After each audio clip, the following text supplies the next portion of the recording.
Hokage's office. Do you know why you're here, Naruto? Asked Hiruzen Sarutobi, the third Hokage, his weary eyes fixed on the 8-year-old seated before him. The boy had wild blonde hair, piercing blue eyes, and a fierce expression that didn't suit his age. His outfit was simple: red shirt marked with a black swirl, black cargo pants tucked into boots that had seen their fair share of fights. Of course I do, Naruto replied coolly, crossing his arms and leaning back in the chair as if he ruled the place.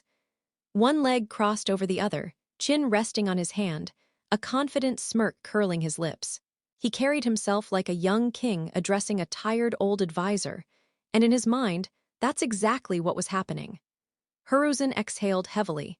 It had been 8 long years since the night of the Ninetales rampage, the night when the beast's essence was sealed inside Naruto.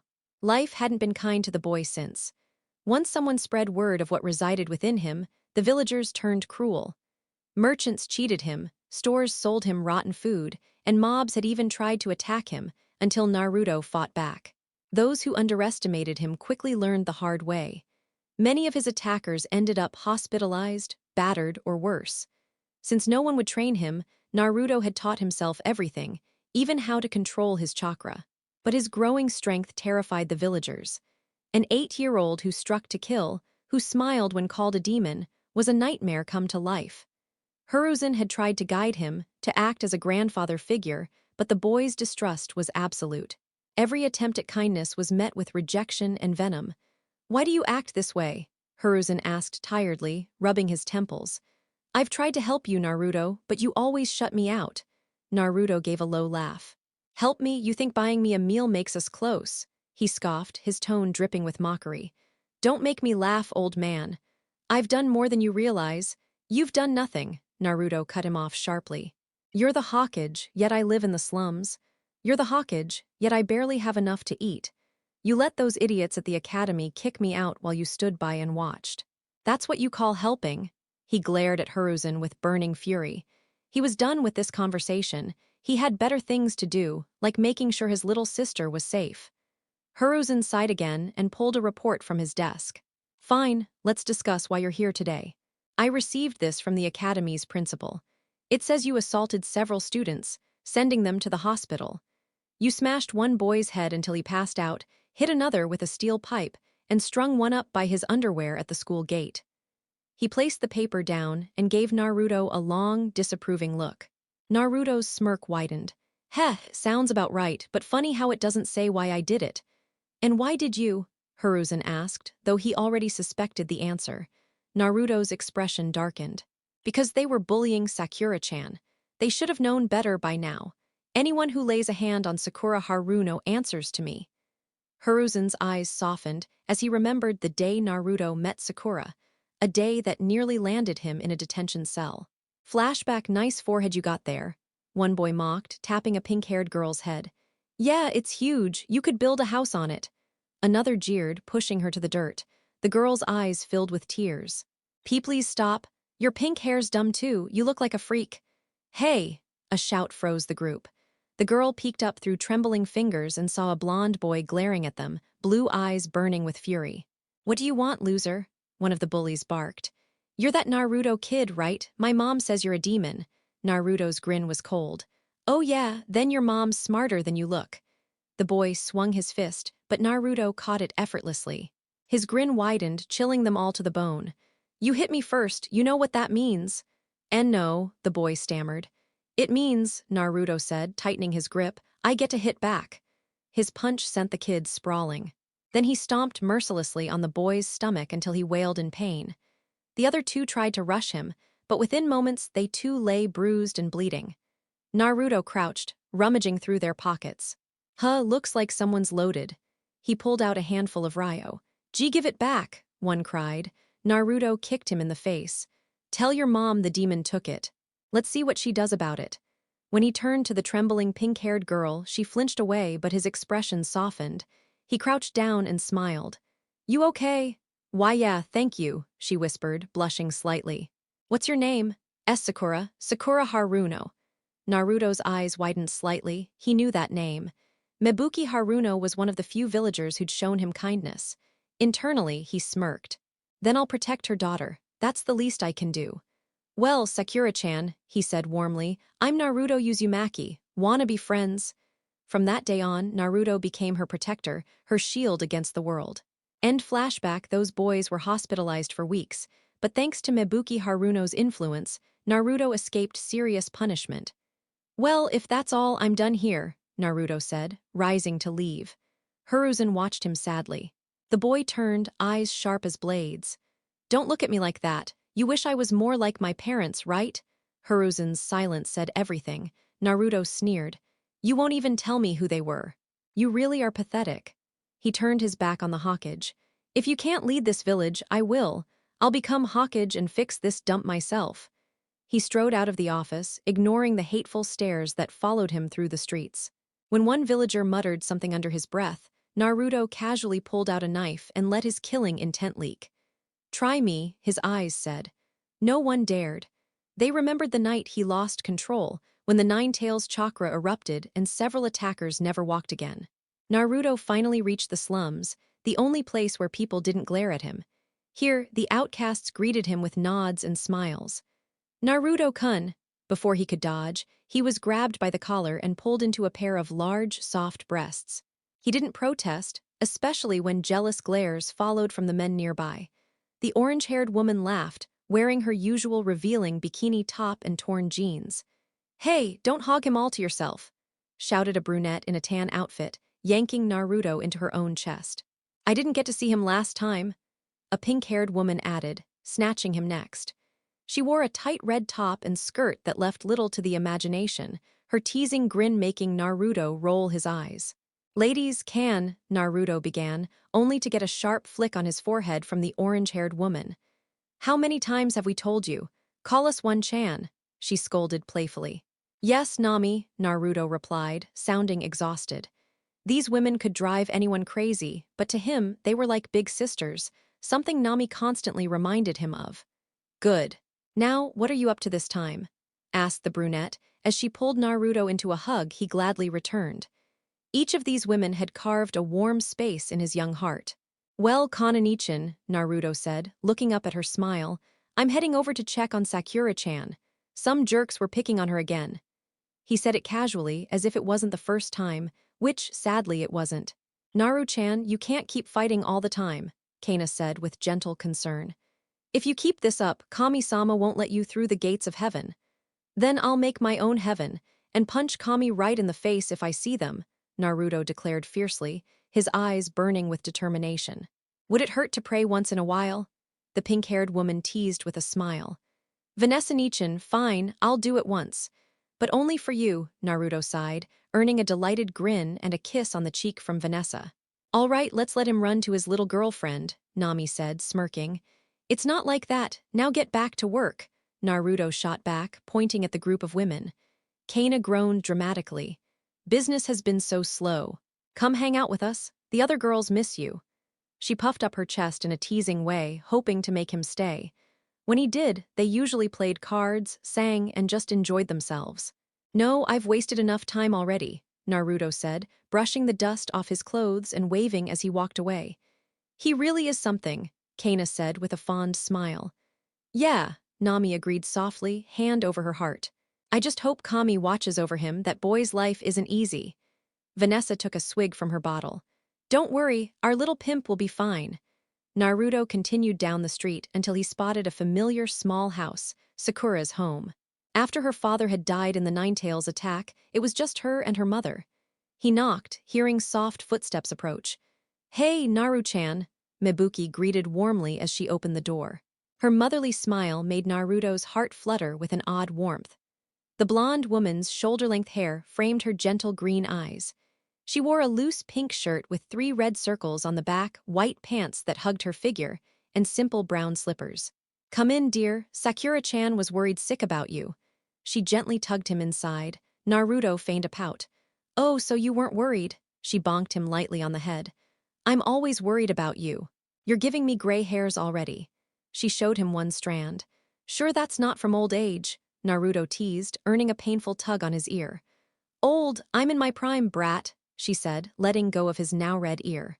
Sakura-chan, Naru-chan's here. A door swung open, and the sound of running feet filled the house. Naruto's grin widened as Sakura came sprinting toward him with a joyful laugh. She wore a navy blue dress with tan diamond patterns on her sleeves and tan pants, her pink hair tied with the red ribbon Naruto had given her for her birthday. "Naruto-kun!" she cried, leaping into his arms. He caught her easily, spinning her around as they both laughed. Mebuki stood aside, her heart warming at the sight. They looked like siblings, and she like their mother. Over time, she had come to think of Naruto as part of her family. He was always protecting Sakura, visiting often, and even sleeping over when things got rough. One night stood out in her memory, when Naruto fought off thugs who tried to rob him. Bloodied but alive, he'd killed one in self-defense. Mebuki, a retired kunoichi, intervened to stop the rest. She brought him home, bathed him to wash the blood away, and comforted the trembling boy. Sakura had joined them, insisting on staying by Naruto's side. That night they all slept together peacefully, the trauma fading behind his shy, grateful smile. "Naruto-kun, I was so worried. I thought the Hokage would punish you," Sakura said, hugging him tightly. "I'm fine, and part of that's thanks to Mrs. Haruno," Naruto replied respectfully. Though she told him to just call her Mebuki, he never did. Sakura gave her mother a thankful smile, and Mebuki returned it. Then Sakura pulled Naruto to the couch, turning on the TV as they laughed and relaxed together. Mebuki soon joined them with snacks and drinks, muting the TV with a serious look. "Naruto-kun, I heard something troubling today," Naruto straightened. "What kind of news?" "When I left the council chamber, I overheard talk about raiding your apartment." He didn't even flinch. It wasn't the first time. Thugs often tried to rob him, only to regret it when they met his traps or his knife. "Nothing new, Mebuki-san. They'll fail just like the rest," he said darkly. Sakura squeezed his hand, trying to ground him. They'd both seen that cold edge in him before, and rather than trying to change him, they'd learned to accept it. "They said they'll kill you." Silence. Not even a breath. Naruto's eyes narrowed slightly, and his hand tensed around Sakura's. "What?" Sakura finally shouted, trembling. "Mom, that can't be true. Why would they do that?" Her voice broke with disbelief. Naruto wasn't even a shinobi yet. Why would anyone want him dead? Anger began to fester deep inside her toward the village she called home. Naruto gently took her hand. "Relax, Sakura-chan. They're all talk." He pulled her into his arms, letting her cry softly against his chest, stroking her pink hair. Mebuki, watching, saw the fear hiding behind his calm. He comforted Sakura, but who comforted him? "Did they say when they're coming?" Naruto finally asked. 6, Mebuki replied softly. Naruto looked at the clock. "It's 5:30. I still have time to grab what matters most." He started to rise, but Sakura threw herself against him. "No, don't go," she pleaded. "Sakura-chan, I'll be quick. I promise," he said, pushing her aside gently but firmly. "You know I never break my word." He slipped on his shoes and reached for the door. Mebuki called after him, desperate.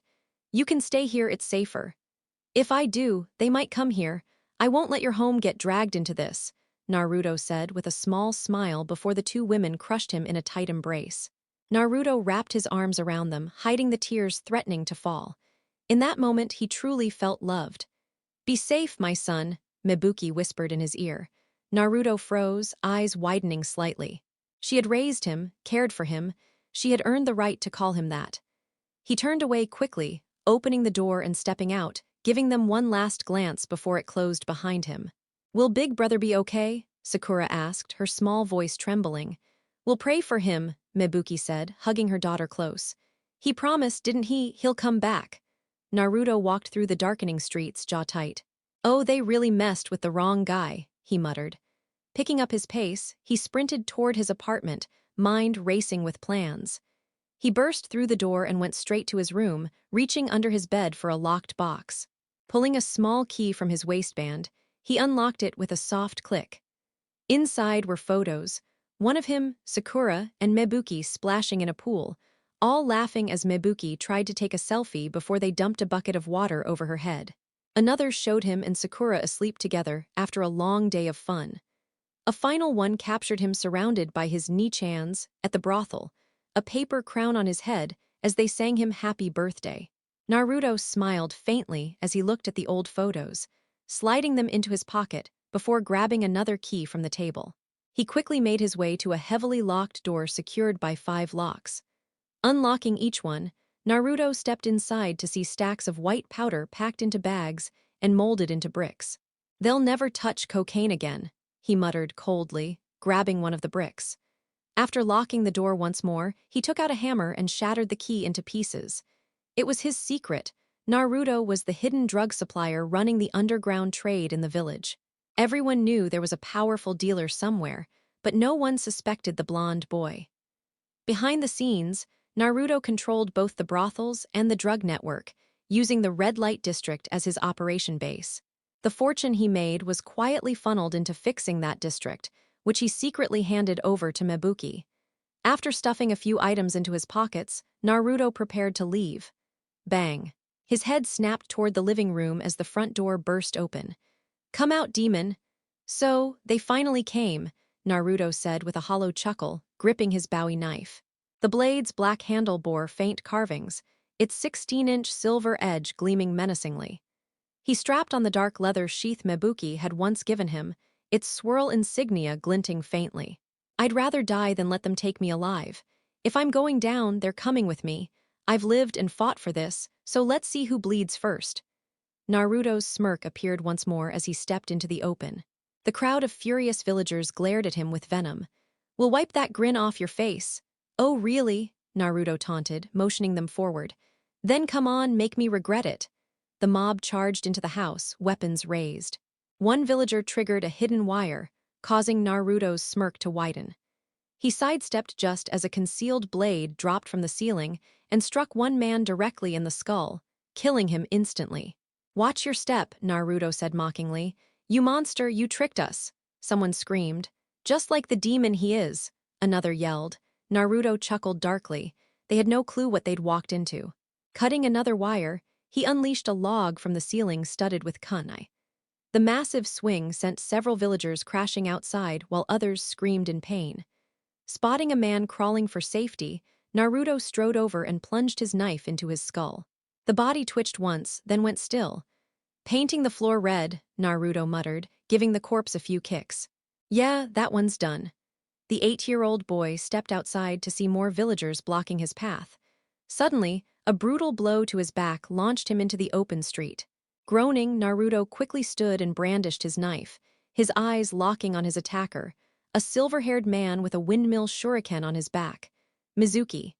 "That bastard, I'll make him pay," Naruto hissed, slashing at a few who got too close. "Get him," shouted a voice, and the mob rushed in with torches blazing. Naruto fought like a cornered animal, punching, stabbing, and biting anyone who got near. He refused to die quietly, but the numbers overwhelmed him. Thoughts flashed through his mind. Where are the ANBU? Why isn't anyone stopping this? Before pain snapped him back. A jagged bottle stabbed into his side, drawing a guttural growl from his throat. He retaliated instantly, driving his knife into his attacker's neck. But another villager struck him from behind, and soon blows rained down mercilessly. Naruto endured the assault in silence, never giving them the satisfaction of hearing him scream. When it was finally over, he lay broken in the street, bleeding, bones shattered, vision fading. Through his good eye, he saw villagers looting his home. A faint laugh escaped his lips, followed by a cough of blood. "I told you why you'd never take what's mine," he rasped, forming a shaky hand sign. "Say good night." A surge of chakra detonated every explosive tag in his house. The explosion lit up the village, shaking buildings and drawing gasps of horror. In another part of the village, Sakura and her mother Mebuki looked out their window just in time to see the blast. "Enno, that's Naruto's place?" Sakura screamed, tears streaming as Mebuki held her trembling daughter close, both of them crying in disbelief. Back in the wreckage, Naruto's final breath escaped him as his thoughts lingered on his family. Darkness swallowed his vision. He drifted in a void, silent, endless, and cold. There was no pain, only emptiness. Then something brushed his neck. Two burning red eyes appeared before him, glaring with hatred. "You fool. You got us both killed. If I could, I'd rip you apart. And if I could, I'd smack the hell out of you," Naruto snapped back without fear. "You dare talk to me like that, human?" The killing intent that followed crushed him to his knees. Naruto gasped but forced himself to glare upward. "I don't care who you are, stupid fox. Maybe if you hadn't attacked the village, we wouldn't be here." A low growl shook the void. You think I wanted to attack your pathetic village? Oh, really? Killing the fourth Hokage and wrecking everything kinda says otherwise, Naruto replied dryly. If it were up to me, I wouldn't have wasted my time on you insects, the beast snarled. Naruto frowned. What do you mean if it were up to you? Clever brat, the fox admitted grudgingly. You heard me. You were being controlled, weren't you? Naruto said with a small grin. Kurama's eyes widened slightly. How could this kid figure that out? Before either could speak further, a crimson light burst around them, illuminating the once dark space. Naruto finally saw the Ninetales in full and couldn't help but laugh. H-A-H-A-H-A, you've got bunny ears, he cackled, rolling on the floor. A massive vein pulsed on Kurama's forehead. He began charging a tailed beast bomb. H-Hey, it was a joke, Naruto stammered. You can joke in the afterlife. Kurama roared, firing the orb, only for it to be swatted away midair. The explosion echoed miles away. Enough fighting until we're done here. A smooth, alluring voice cut through the tension. A woman appeared, raven-haired, golden-eyed, with black wings at her waist and curved horns on her head. Dressed in flowing white silk, she radiated divine, dangerous beauty. Naruto's jaw dropped. Damn, she's gorgeous. Her smile curved seductively. Ara, Ara Naruto-kun, she purred, taking his hand and pulling him into her soft embrace. His face reddened immediately. Who are you? He stammered. The woman laughed softly behind her gloved hand. Who am I? I am the ruler of hell itself, the demon queen, the embodiment of sin. My name is Albedo. Naruto and the Ninetales could only stare in shock, speechless. Naruto could hardly grasp what was happening. He was standing face to face with the queen of hell herself. Did that mean he'd actually died and gone to the underworld? If so, there was only one thing left to do: rise to the throne and claim the title of Demon King. The fox had other thoughts running through his head. She batted my attack away like it was a joke. Maybe I should try again, just to see if it wasn't pure luck. Damn, you're smoking hot, Naruto blurted out, the kind of thing only an 8-year-old troublemaker would say. Yeah, it was corny, but he was just a kid. Albedo chuckled softly, amused. As I thought, he's brave and unflinching. If left alone, he'd have fulfilled that ridiculous prophecy the gods created. But from the way he's developing, peace isn't something he'd care about. She traced her finger under the boy's chin, forcing him to meet her gleaming golden eyes that had witnessed countless atrocities. Naruto-kun, you're dead. Well, that's comforting, Naruto said dryly. But your story doesn't end here. I reached you before the gods could. They would have revived you to force their prophecy upon you. Prophecy. Oh, you mean those things old people make up to feel important. Exactly, Albedo replied cheerfully. Naruto crossed his arms. Why would they want me to fulfill it? What do I care about their nonsense? Also, can we get some seats or something? I'm not standing around all day. The queen's lips curved upward. Normally, such insolence would have earned eternal torment, and she would have enjoyed every moment. But instead, she snapped her fingers, and Naruto found himself seated on a throne made of bones while the fox shrank down to the size of a horse. For a moment, Naruto was surprised. Then, remembering who he was speaking to, he simply squirmed in his seat. You know, these bones are weirdly comfy. Of course, Albedo said in a lecturing tone. Those are crafted from demonic beasts capable of altering their bone structure at will. Naruto nodded thoughtfully. All right, let's skip the pleasantries. Why'd you bring me here? His tone turned sharp, far too mature for his age. Albedo had to admit, the kid's confidence stirred something primal in her. She composed herself with effort. I'm here to propose a deal, she said, her voice dripping with amusement. A deal with the devil, huh? Naruto smirked. If my mom found out, she'd beat me senseless. His grin faded into a shadow of sadness. You're referring to Mebuki Haruno? Albedo asked, though she already knew. Yeah, you know who my real mother is, don't you? Kushina Uzumaki, Albedo said calmly. The second vessel of Kurama, the Ninetales. Naruto's blue eyes flared with fury as he glanced toward the fox. Kurama, unfazed, stared back. What? You going to do something about it? The fox said flatly, though his tone carried warning. Then, glaring at Albedo, he growled, Why tell him that? A sliver of Albedo's power flashed, freezing Kurama in terror as visions of his own death consumed him. He trembled. This woman was true evil. Because I felt like it, she said simply, leaving no room for defiance. Naruto's voice broke the silence. Do you know who my father is? The fourth Hokage, she replied instantly. Naruto lowered his gaze. His shoulders trembled, then a bitter laugh escaped him, hollow and humorless. So, the old man lied. All this time, I've been scraping by in the slums while my father ruled the village. Guess irony has a sense of humor. He took a deep breath, calming himself. Now about that deal. I'm listening, Albedo said, intrigued by his tone shift. I've got a few terms, Naruto said firmly. The childishness in his eyes had vanished. Albedo raised a brow. This was unexpected. She'd planned to manipulate him, not negotiate as equals. And what might those be? She asked, summoning violet energy between her fingers. I'll accept your offer on one condition: I become the Demon King. Since I'm dead, I'll need a new body. I also want to retain my chakra and gain access to any new powers I come across. Lastly, I want to travel freely between hell and earth. Kurama's jaw nearly hit the ground. The kid had guts, asking the Queen of Hell herself for that much. Demon King, Albedo repeated, eyes widening slightly. The audacity of this child. For a moment, she thought this might be some twisted cosmic prank. Yup. That's the deal, Naruto replied casually. Albedo threw her head back and laughed, the sound echoing through the endless dark. A human child with more courage than most demons. Interesting. Once her laughter subsided, she eyed Naruto with dark amusement. You've got a deal. But when you move between hell and the surface, the Demon Slayer Corps will sense you. The Demon Slayer Corps, an army of celestial warriors tasked with destroying demons who broke through from the underworld. Many wars had been fought because of them. Only the most powerful demons could cross realms unnoticed, and even then at great cost. Figures. Guess I'll just kill a few angels then, Naruto said with a smirk. Oh, you'll love it, Albedo purred, eyes glinting. Their screams are divine music to our kind.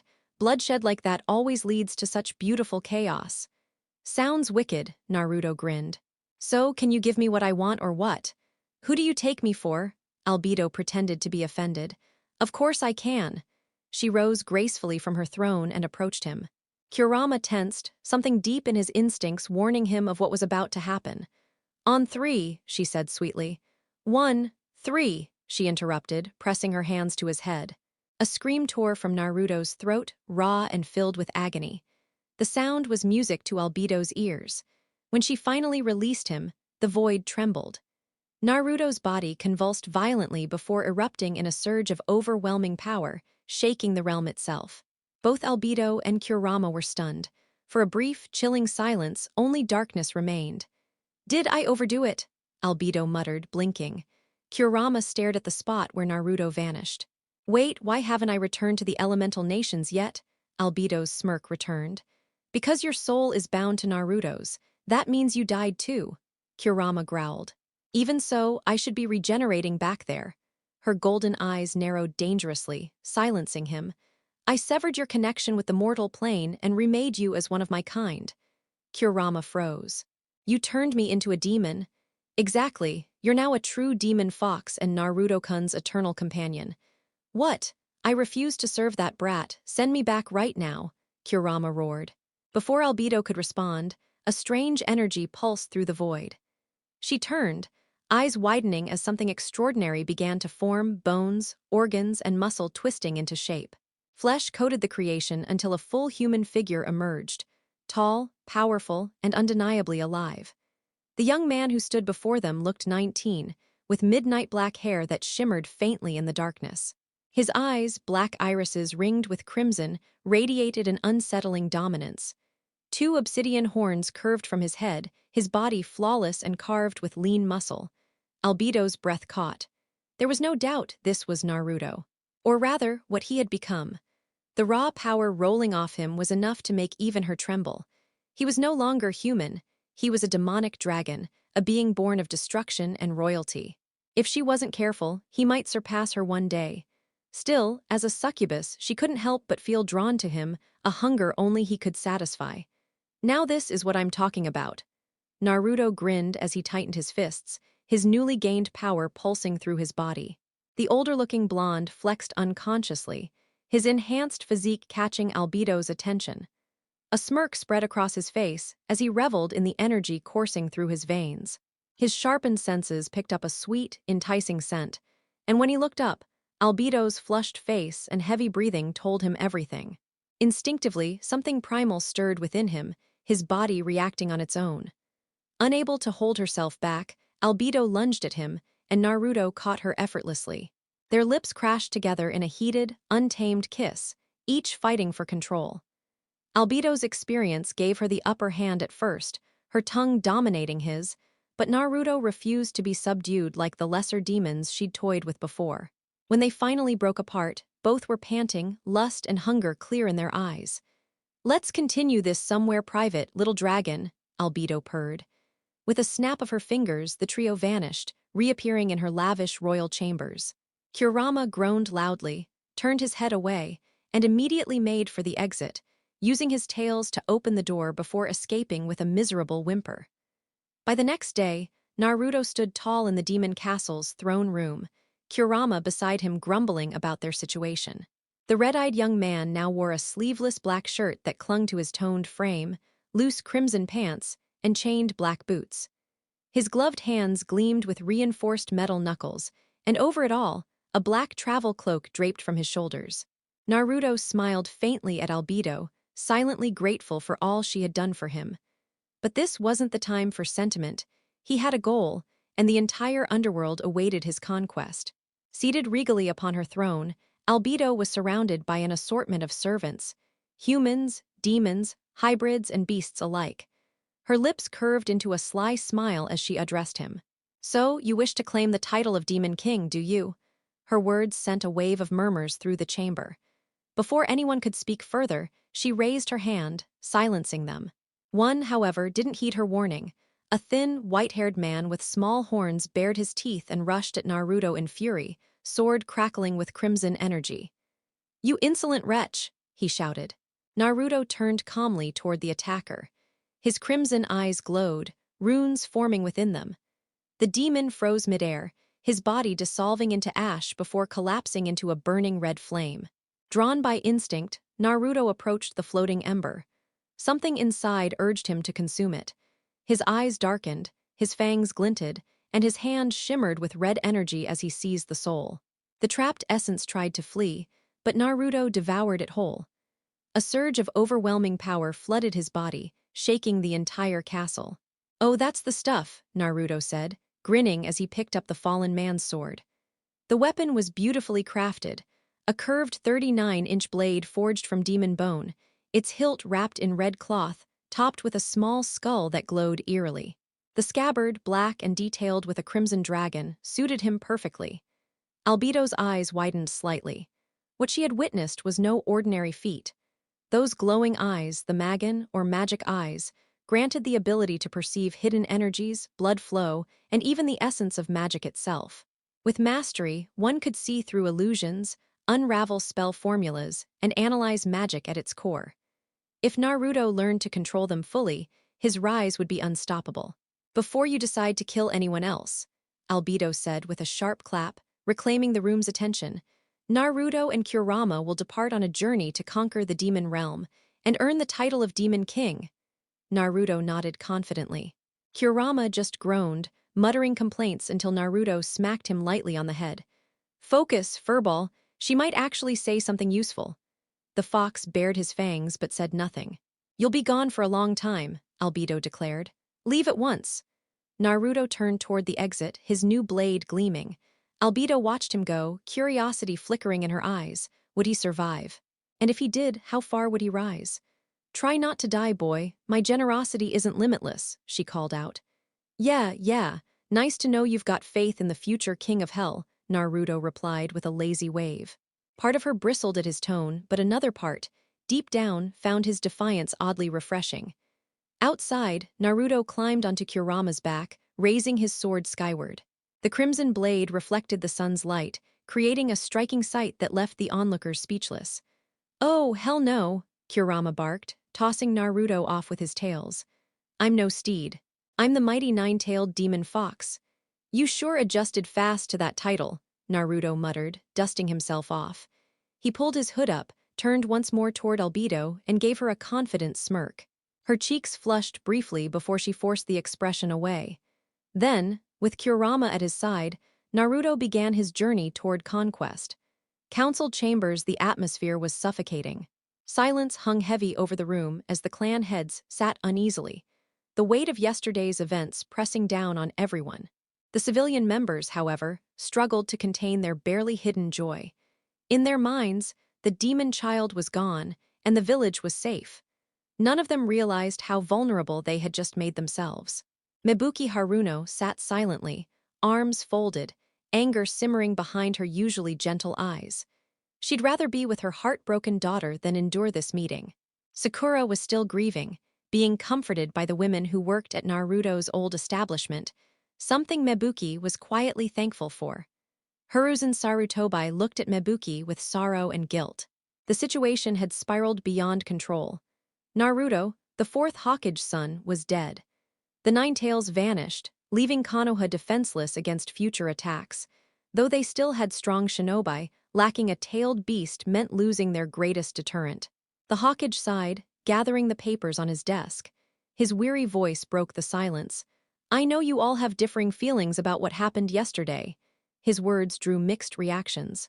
Civilians smiled smugly, while clan heads exchanged uneasy glances. "The assault on Naruto Uzumaki was intolerable," Hiruzen said firmly. Mebuki flinched at the boy's name. Not only because he was just a child, but because he was the one keeping the Nine Tails contained. A civilian abruptly stood up. "What are you saying, Lord Third? We destroyed the demon just as the fourth wanted." Mebuki's glare alone could have ended him. The man paled and sat down instantly. Hiruzen's tone turned icy. "The boy's death means the beast will reform. It never truly dies." Murmurs rippled through the room. "For generations, we've relied on the tailed beasts to deter enemies," the Hokage continued. "We held the strongest of them all. Now that balance is gone." A rotund councilman frowned. "But what does the child have to do with that?" Shikaku Nara exhaled tiredly. "Naruto was in Uzumaki. Their clan's sealing prowess kept the Nine Tails bound. Without them, or anyone with that knowledge, we can't contain it again." The realization hit the room like a thunderclap. "So now the beast will roam freely, destroying whatever it pleases," Hiruzen said grimly. "We're screwed," Tsume muttered, summing up everyone's thoughts. "You shouldn't speak so bluntly, Tsume-san," Shibai murmured behind his collar. "Oh, shove it, bug boy, you're thinking the same thing." Koharu's voice broke the uneasy silence. "Then, what are we going to do? If the other villages discover that we've lost the Nine Tails, they might try to take advantage of our vulnerability," Hamura said, his aged voice tinged with concern. "This wouldn't have happened if you had handed the boy over to me," Danzo added with an "I told you so" tone. His words were largely ignored, as the matter at hand outweighed proving him right. "We will act as though the Nine Tails is still under our control," Hiruzen declared. "Everyone is dismissed except Mebuki and the clan leaders." "What is it now, Hokage-sama?" Hayashi asked. "There are details about Naruto I need to share with all of you," Hiruzen said, noticing the clan head's disinterest, while Mebuki leaned in, fully attentive. "Details like what?" "That the kid was secretly running a criminal empire in the village." Tsume joked, chuckling at her own words. But when she saw the gravity on Hiruzen's face, a bead of sweat appeared on her forehead. "You're joking, right?" Hiruzen snapped his fingers, and an Anbu silently dropped a book into his hands. He held up the thick, black hardcover. "This is called the 10 Crack Commandments, authored by Naruto Uzumaki. From what I've reviewed, it explains how Naruto managed to accomplish so much at such a young age," Hiruzen said, sadness lacing his words. To realize Naruto had led such a dangerous life at only 8 years old, Hiruzen regretted not doing more for him. Perhaps it could have saved his life. "Please, read it aloud. I need to understand how an 8-year-old achieved all this," Inoichi said, leaning forward with interest. Hiruzen flipped through the pages with an uneasy expression. The boy's writing was chaotic, lacking structure, and difficult to decipher.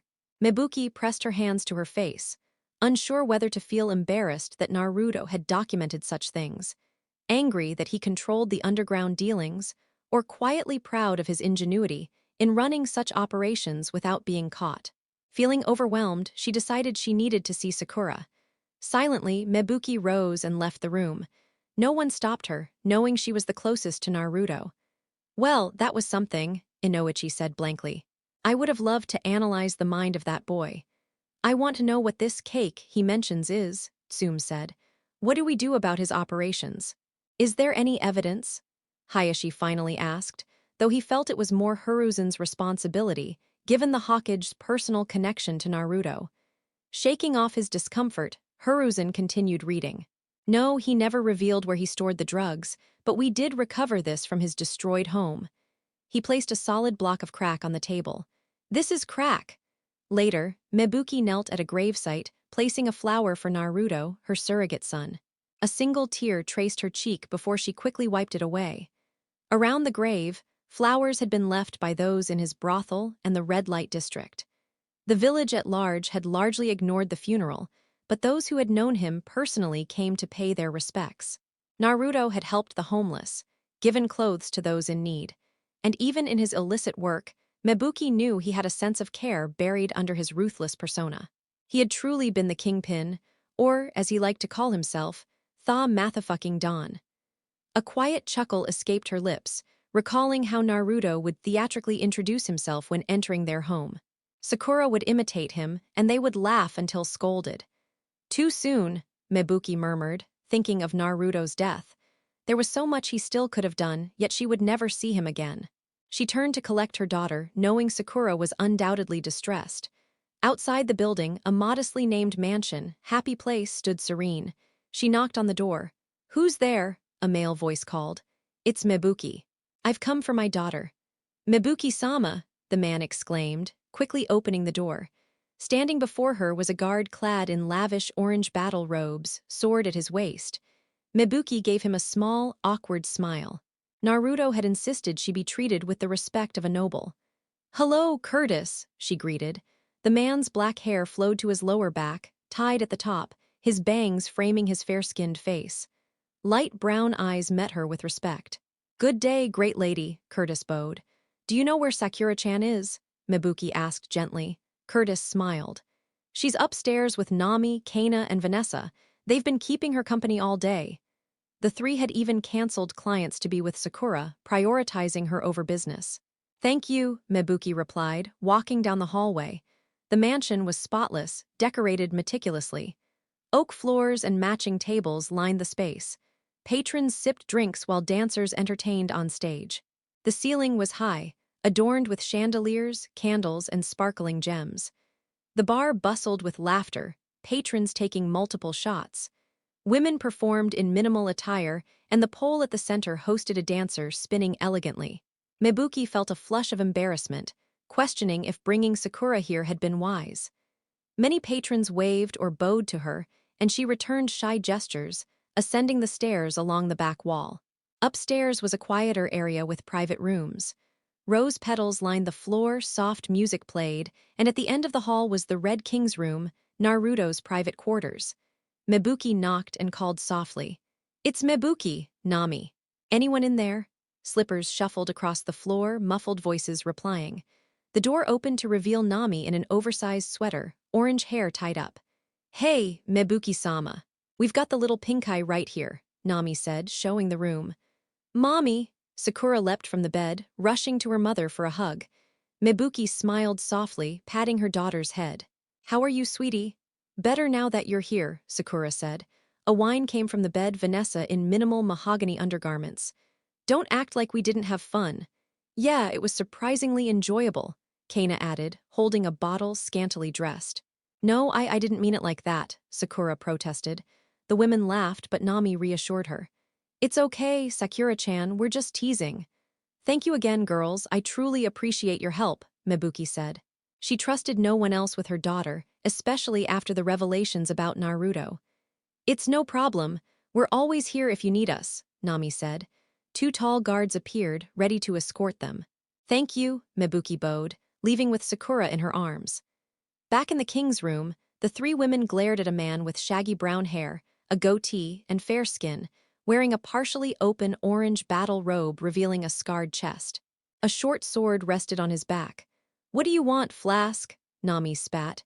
Everyone disliked him, and she couldn't fathom how Naruto tolerated him. As head of security, he oversaw the entire mansion. "I just came to offer my condolences to the lovely mother." Flask's voice was rough and unpleasant, carrying a sense that he always had hidden intentions. "Stay away from her. You know what Naruto said," Kana shouted, glaring at him with pure fury. Flask's lips twisted into a sneer. "Shut your mouth, slut. Don't speak unless it's while on your knees." Kana snarled, drawing a knife.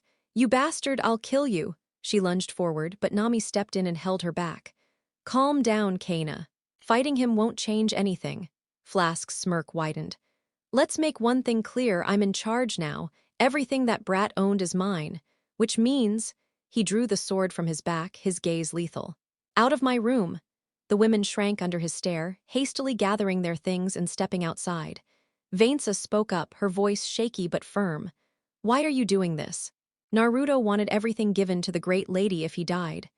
That had been the consensus. Some tried to challenge it, but they had been swiftly dealt with.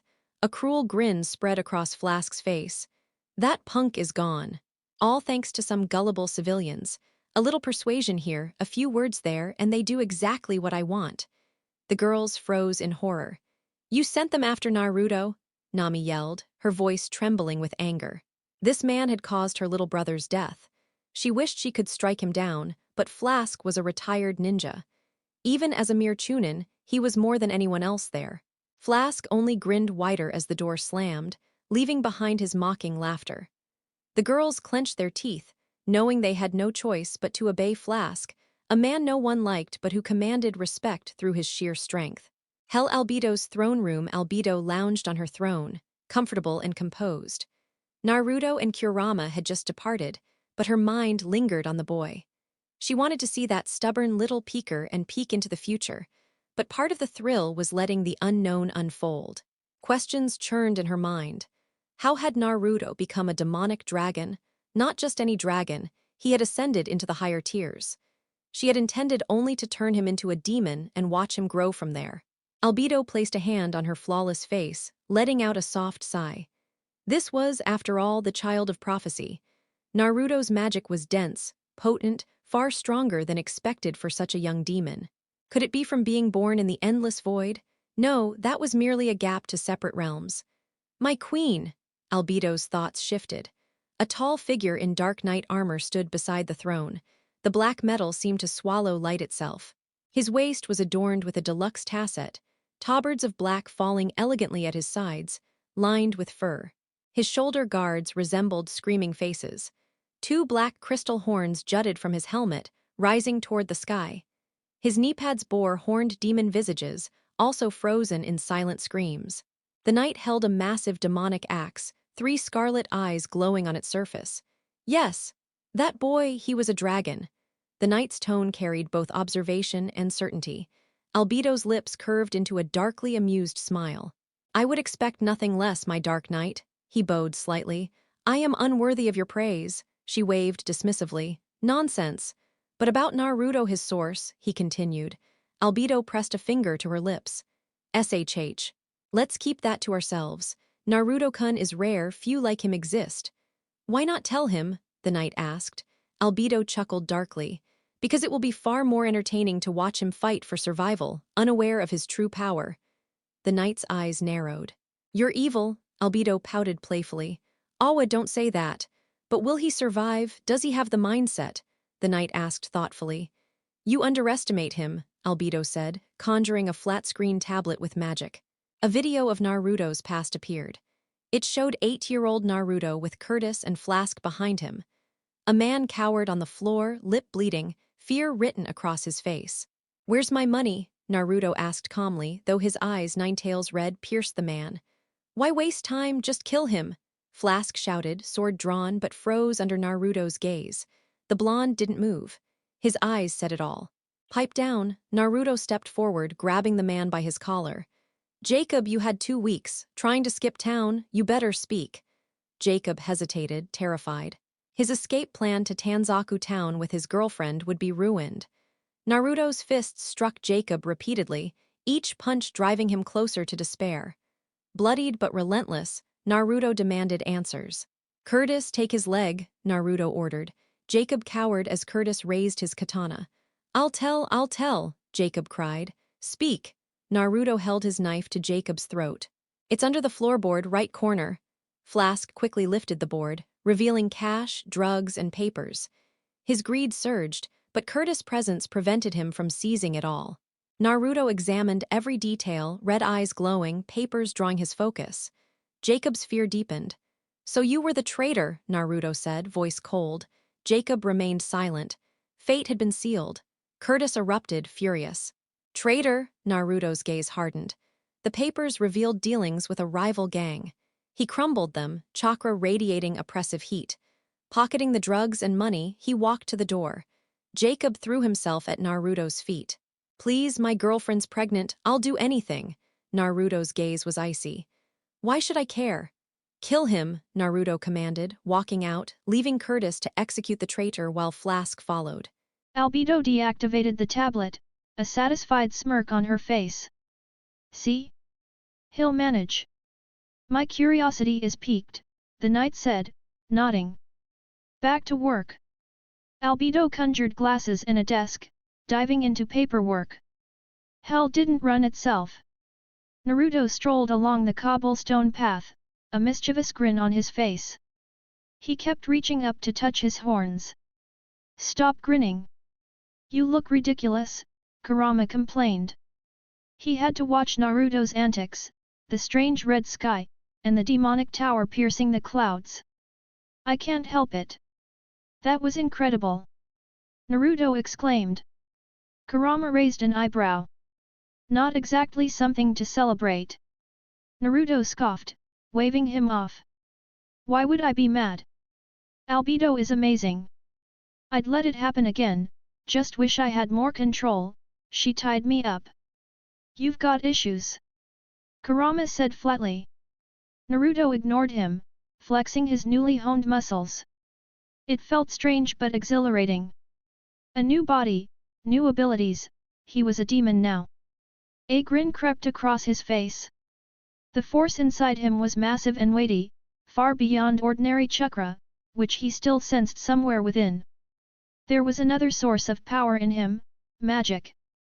That magic carried a peculiar air of destructiveness. Naruto glanced at the blade strapped to his waist. The demon who'd wielded it had good taste in weapons for a servant. Ahead they spotted a town. The structures looked like the Leaf Village but with a medieval twist, and a towering castle loomed like something out of a fairy tale. "Let's gather intel at that town up ahead," Naruto told his companion, who groused about being stuck with an idiot. They reached the town and read a sign, "Welcome to Inferno Hell." "So this is Inferno Hell? Not bad for a sinner's hangout." Naruto mused, rubbing his chin. "I don't think I can take control of this place, probably all under Albedo-chan's thumb." "Wow, you're being clever." Kurama dropped a heavy dose of sarcasm. "Cut me some slack. I ran a thriving drug operation back in the strongest hidden village." Naruto puffed up with pride until his eyes widened. "Shit," he barked, stomping the ground so hard a crater cracked the street for meters. "I totally forgot about my business. Everyone working there is in danger. And that idiot will try to usurp my spot." He scowled, dark red magic flared around him like a storm, chaotic and ravenous. "You should have had a fallback plan," Kurama observed as he sat, tail swaying idly. "Rookie move on my part. Once I figure out how to leave here, I'll sort it." Naruto ran a hand through his black hair and exhaled. "Back to the mission, someone will check this out soon." They walked on without noticing a cloaked figure hovering in the sky, staring intently at Naruto. "That magic, a demonic dragon-grade spell. High quality. I must return to the 9th level and report to Brutus-sama." A pitch-black portal yawned open and the figure slid inside. His errands in Inferno Hell were finished, he was heading home. Inferno Hell. Naruto and Kurama strolled down a crowded stone avenue. People walked, flew, and rode in carriages. The pair were taken aback by the variety. It all felt normal, almost mundane. Probably because Albedo ruled directly here. This whole district belonged to her, nobody dared cause trouble with the queen watching. Her massive tower dominated the skyline. Naruto spotted a particular building. "Strip club," he said, eyes lighting up. This could be a perfect place to pick up information. Come on, Kurama, time to secure our first base. And how do we do that? Kurama asked, walking beside him and glancing at the Neon Lips logo and the word Strip Club glowing above the entrance. They were about to enter when a large demon blocked their path. His skin was red, head bald with 4 stubby horns, and he wore a pitch-black tuxedo. Are you on the list? The bouncer asked, clipboard in hand. Why not check? Naruto replied. Name: Naruto Uzumaki and Kurama. The guard flipped through the roster, then frowned. You're not on it. He snapped, then cursed. Damn! Those useless demons! He hustled inside to find them. Naruto and a downsized Kurama the fox now the size of a full-grown sheep slipped into the club. This place is incredible. Naruto admired the flashing lights and the crowd. Dancers of all shapes and sizes writhed on stage around poles, clad in provocative outfits. Music thumped, patrons sang along. I doubt we'll learn much from these drunk demons. Kurama's tone was lazy, he still questioned why he followed Naruto. Nonsense to the bar. Naruto strode to the polished marble counter with plush leather stools. Sir Demon, I need a word. What do you want? The blue-skinned bartender asked, also in a black tux. What's life like in hell? Naruto cut straight to it, 20 questions would only complicate things. The bartender blinked his dark eyes and laughed. Name's Daiyu. You new here? Yeah. Naruto nodded and accepted a drink. This is hell, ordinary lives, day to day. Demons are born here, humans show up after they die. Daiyu checked that Naruto and Kurama were following. That black tower you see? The 9 circles of hell. Naruto and Kurama were stunned. The revelations kept coming. Naruto asked, can someone be born inside the tower? Daiyu's grin told the story. Yes, tower demons. Their strength depends on their floor. 9th floor natives are the strongest, 1st floor ones are the weakest. How strong are we talking? Naruto asked, a small grin forming. He imagined himself on a throne with demons bowing. Those from the 7th floor and below could level earth. Daiyu said gravely. Born and raised in Inferno Hell, his knowledge of other worlds came from rare travelers, survivors who'd escaped demon slayers. Few returned. Kurama was less phased. He could have wiped the planet clean if he wanted, but Naruto felt a chill. Albedo's control over such beasts emphasized her might. Thanks. One more question. Naruto found his voice again. That'll cost you. Daiyu smirked and rubbed his fingers. Before Naruto could reply, the big demon from the door loomed over them, furious. You two out. Now. Naruto smiled. About to pay. He felt a huge hand clamp the back of his neck and yank him from his stool. Hell no. He slapped the hand away and scowled. You bastard, you ready to die? Deadly energy pooled around him, his black and red eyes narrowed to slit pupils, eyes now scarlet with vertical black slits. A sense of impending death fell over the club, drawing every gaze to the bar. TCH. You little brats need reminding of your place. The guard rolled up his sleeves and stripped off his jacket. Ray, they're new. Daiyu called, but Ray only sneered. I don't care, I'll kill him. Bring it on. Naruto's aura swelled, the urge to annihilate him burned hot. Ray lunged with a beastly roar, conjuring a flame spell in his hand. Gam, the second lowest grade of fire but the fiercest he knew. It could have killed Naruto. Naruto's Magen flared and he inspected the flame instinctively, relying on demonic reflex rather than knowledge. He thrust his hand forward and matched Ray's blaze. Gasps filled the club as an identical flame erupted from Naruto's palm. When the magics met, the building trembled with a sound like thunder. Ray was hurled into the wall, spitting blood, eyes wide with terror. You couldn't beat me even if your loss was fate. Naruto stepped forward, drew the silvery blade, and aimed for Ray's skull. Please, spare me. Ray trembled, tears at his eyes. Naruto's gaze shone red, a cruel smile twisted his face. No, he brought the blade down and severed Ray's head. Silence fell at the abrupt violence. The club's strict anti-fighting rule was clear, but this was murder. Naruto watched Ray's soul detach and rise from the corpse. Acting on instinct, he coated his hand in magic, snatched the soul, opened his mouth, and swallowed it. What is happening? A booming voice demanded from the entrance. All turned as the club manager stepped forward, average height, black hair covering one eye, with entirely black eyes save for a floating red pupil. He wore no shirt, revealing a heavily tattooed torso and chiseled abs, baggy black pants with jagged steel knee guards, a chain at his belt, and black wrapped feet. Maganti-sama, everyone cried, bowing to the imposing presence. This was below Maganti, the club's owner. His red eyes settled on Naruto and Kurama, who looked indifferent. Below took in Ray's headless body and the blood-streaked sword. He could sense it, this boy was dangerous, too powerful for a newly born demon.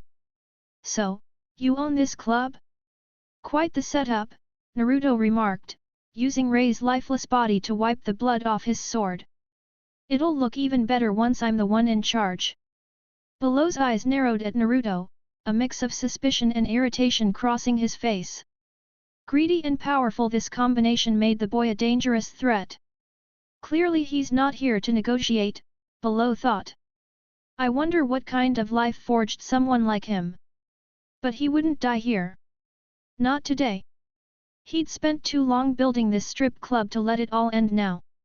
I'll strike first before he thinks of anything, he resolved, charging toward Naruto with an intensified version of Gusgam in hand.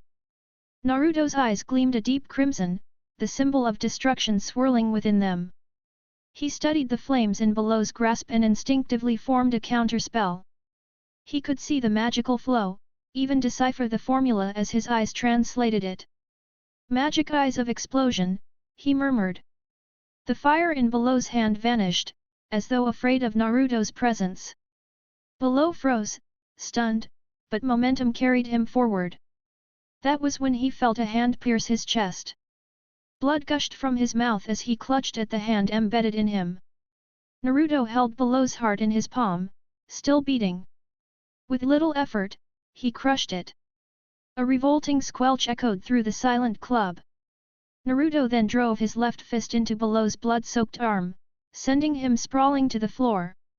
Gasping at the wound in his chest, Below barely registered the kick to his head. He looked up into Naruto's glowing eyes, feeling as though a demon lord himself judged him in his most pathetic moment. Any last words? Naruto asked, a cruel smirk on his face. Below opened his mouth, but before he could speak, Naruto's black boot smashed into his face again. Doesn't matter, he said, repeatedly stomping Below into the ground. Crunches echoed as blood gushed like a river. Below's head reduced to a splattered mess. The sky stretched endlessly, a perfect blue canvas adorned with drifting white clouds. A bright sun peeked over the horizon, casting golden light across everything. At the center of this serene expanse stood a colossal tower, pure white and woven with divine magic. Unlike the demonic tower in hell, this place radiated cleanliness and opulence. The ground was unlike any ordinary land. It was made of soft, white clouds. Humans, beasts, and monsters walked upon it alike. Buildings were carved from exquisite stone, rare metals, and meticulously crafted bricks, showcasing the pinnacle of artistry. Above, humanoid figures with massive white wings flew, each carrying a variety of weapons. One figure moved with extreme urgency, his face marked by panic. Long, golden hair streamed behind him, and he wore a flowing white robe with pale blue accents. A halo hovered above his head. Sweat clung to his tanned skin as he processed devastating news. This was Michael the Archangel, God's left hand. Born from divine power, Michael had served with unwavering devotion, even if it meant destroying entire multiverses at God's command. He sped toward a massive golden castle in the distance, the seat of God's judgment. With the strong flap of his wings, he surged forward. Michael now knelt on a crimson carpet before an elevated throne. Seated upon it was a figure in opulent golden robes, encrusted with jewels and intricate designs. The sunlight obscured his face, revealing only shoulder-length silver hair. Black-grey horns crowned his head, regal and intimidating. This was God. My lord, terrible news has arrived. Michael's voice trembled. God waved his hand lazily. What is it, Michael? You look as though death itself is upon you. His tone was unnervingly calm. It concerns the child of prophecy, Michael said, voice shaking. Has he changed? Has his family finally influenced him? God asked, his voice edged with mild annoyance. Michael hesitated. God's displeasure became evident. Speak. What has occurred? I must know. Naruto Uzumaki has perished, Michael said, bracing for the reaction. God's expression remained composed. Then grant him a phoenix tear. He shall return without issue. That is precisely the problem, my lord. His soul has descended to hell. Upon hearing this, heaven itself trembled. Golden light filled the throne room, and the vast expanse of eternity seemed to buckle under divine power. I will return, God declared. Rising, he snapped his fingers, halting the crumbling of heaven. A tear in space appeared before him, stepping through, he vanished as the portal closed behind him. In hell, Albedo sat upon her throne, observing a trembling human before her. How am I in hell? This pendant was supposed to protect me from you demons, the human shouted, clutching a cross. Albedo laughed, a sound full of cruel amusement. You truly believed that trinket could shield you from me? From the devil herself. Her golden eyes gleamed with mockery. Rumors spread on earth about such talismans, likely demons from the seventh tower leaving their mark. One had even dared to create a land of demons, defying God's avatars, and had paid the price. Suddenly, a rift tore through space, and a figure she knew well stepped through. The human was obliterated instantly by the surge of magic emanating from him. You just killed one of your precious humans, Albedo teased, feigning shock. I have no care for sinners in this vile place. That was no human of mine, God replied coldly. Beside Albedo, the Dark Knight readied his battle axe, aura flaring in a starry purple glow, a sentinel sworn to protect the queen. Albedo tilted her head with a sadistic grin. And what brings the Almighty here to my filthy domain? You know why? Where is the child? God asked evenly. Albedo tapped her chin, her evil grin widening, radiating pure malice and demonic power. Hell itself trembled, demons, humans, and monsters felt their aggression surge. He's mine. God's heart burned at her words. She had taken the child he had blessed, twisting him into a vile demon. God lifted his face from beneath his silver bangs, revealing perfect, sharp features and a commanding presence. His eyes mirrored Naruto's magic eye, white sclera, an abyssal iris, and glowing golden pupils with a magic crest. The magic eyes were instruments of extraordinary power. In skilled hands, they could create, destroy, or nullify spells. God wielded the magic eyes of creation, a counterforce to Naruto's destructive gaze. Those who possessed such power rarely survived its use, but now, God's wrath would be unleashed. And when God's fury erupted, no force could withstand it. You bitch! God spat the words out, and in an instant, he was standing before the Queen of Hell. But a problem immediately appeared. A Dark Knight, clearly struggling, had stepped in his way. Why you won't touch my queen? With a burst of furious magic, the knight forced God to stagger back a few steps before charging at him. Pathetic. God's eyes flared an even more intense green as white energy engulfed his hand. He swung it downward, tearing through space and time itself. In his grip was the struggling knight. Worthless. God drove his hand through the knight's chest, emerging from his back coated in deep purple blood. Within God's hand was the Knight's source, a glowing sphere that shone like a tiny star. The source represented the essence of a person, the very concept of their being. All living things possessed one, and most physical attacks or standard spells couldn't touch it. Only spells wielded by immensely powerful beings could ever hope to affect it. How could God hold it? 1. Because he was God. 2. Because he employed the spell best. As he clutched the source, the Knight screamed in excruciating pain, clawing desperately at the wound in a futile attempt to stop the agony. It felt as if a hammer had shattered his chest while fire burned through the gash. Rio Aerith! Suddenly, God was hurled backward as a stream of purple water slammed into him, flinging him out of the castle. Albedo stepped forward, gently lifting the floating source, kneeling to return it to the Knight's chest, and used a healing spell to completely seal the wound. Asshole! Albedo muttered before hovering and blasting the hole God had left. XXX. Once outside, Albedo saw God floating calmly in the air. He had been waiting. Where is the child? Enjoying himself. God turned abruptly and shot toward Inferno Hell. Albedo flapped her black wings and gave chase. She caught up, casting a spell midair. Gatum! Grabbing God by the face, she sent him hurtling back to heaven. Wow, that took way too much energy. I should have used magic eyes, even if I'm not great at them. Albedo sighed, then flew back to her castle.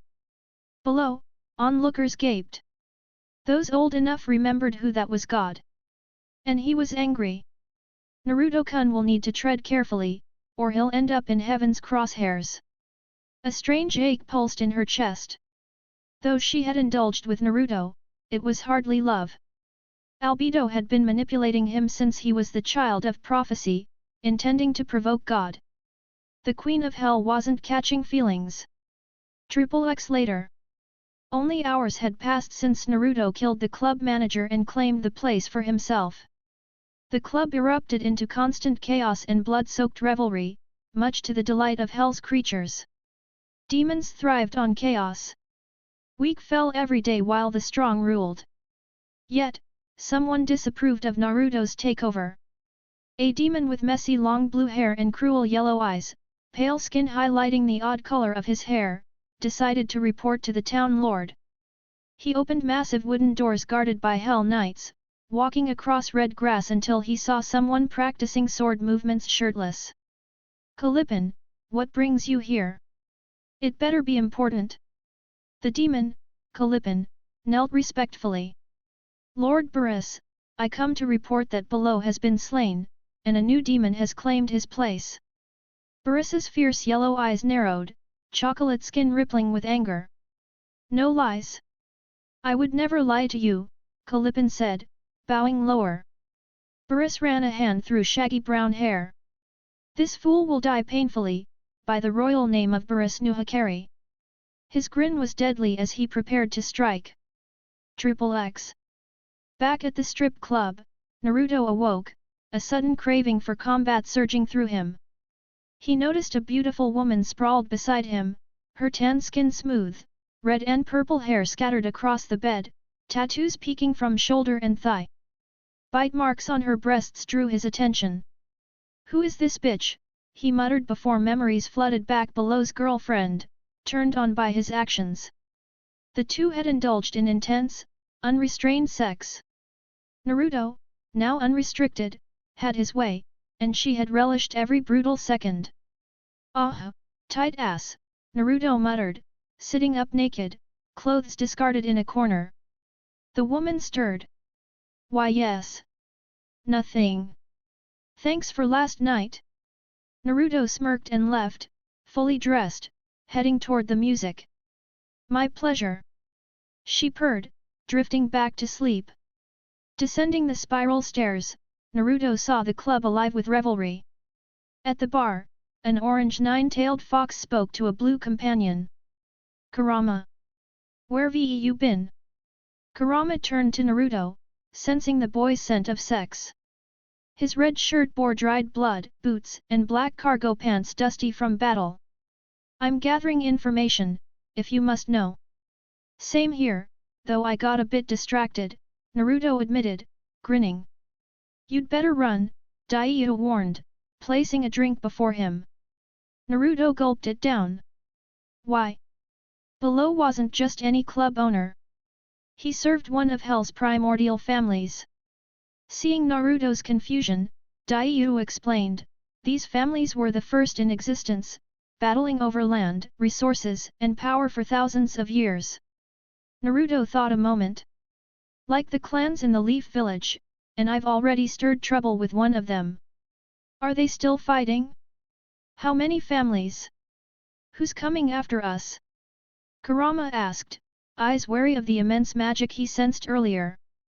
The fighting stopped when the strongest family subdued the rest, Daiyu said. Which family? Naruto asked eagerly. Daiyu chuckled, unimpressed by Naruto's intellect.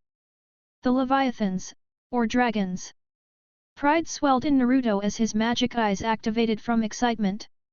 They crushed the others under Tiamat, the first dragon.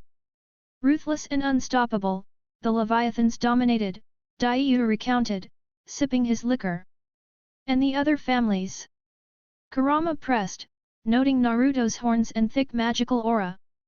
Other families, Nuhakari, demon form like hyenas, Leviathan, Shizura, giant bears, Yumseru, devil monkeys, Arashi, thunderbirds, and Kurokami, wolves, Daiyu listed. Naruto and Kurama exchanged glances. 6 primordial families, 6 different beasts, all vying for dominance. The chaos of it all thrilled Naruto. Thanks, Daiyu. This clears things up. Naruto left payment on the counter. One more thing, is this person strong? His name is Boris Nuhakari, heir to his family. A dangerous line run before it's too late, Daiyu warned. Survival was key, dying again so soon wasn't an option. Quietly tucked in a shadowed corner of the club, a striking woman with pearly white hair cascading down her back lounged in a skin-tight suit, a drink balanced in one hand. A savage smile curved her lips. She was thoroughly enjoying the spectacle. If Naruto survived the next strike, she planned to make her entrance. Someone slid into the seat beside Naruto. The person looked oddly familiar, the tied-back black hair and orange battle robes clicked into place in his mind like the final jigsaw piece. Curtis. At the sound of his name, the richly dressed man turned, lifting a dark eyebrow. How do you know my name? Curtis. It's me, Naruto. Before Naruto could say more, a fist shot toward his face. Don't you dare mock my master. I've already gone to hell once. I won't hesitate to kill you. Curtis snarled, enraged. Naruto blinked, remembering how different he looked now. He needed proof to convince Curtis. Then an idea struck. Curtis, my sister is Sakura Harano, my mother is Mabuki Harano. Nami once refused a noble because he didn't pay enough, and I saved you when you were dying in the streets. Naruto finished with a self-satisfied grin. Curtis's eyes widened. Those were details only Naruto could know, especially the part about saving him. Curtis had been destitute, an outsider on the streets, and no one would help him until Naruto had given him food, clothing, and a job. His life improved from that day forward. He'd never forget the kindness. And Naruto-sama, is it really you? Curtis asked, uncertain. Naruto nodded, smiling. Yes, Curtis. It's me. Oh Naruto-sama. I'm sorry for trying to strike you. Curtis bowed his head in apology. No problem. But how did you die? Naruto asked. Kurama and Daiyu remained silent, watching the reunion. It wasn't every day you ran into someone you knew in hell. Curtis's face darkened with anger. It's been a month since you died and... Wait, already a month? It's almost the end of the day here. Naruto interrupted, shocked. Time moves slower here, by the way, Daiyu added casually. Wow, so a month up there is barely a day down here. Kurama said, slack-jawed. A grin tugged at Naruto's mouth. Just gives me more time to grow stronger and become the Demon King. He flexed, and his eyes shifted once more into the magic eyes of destruction.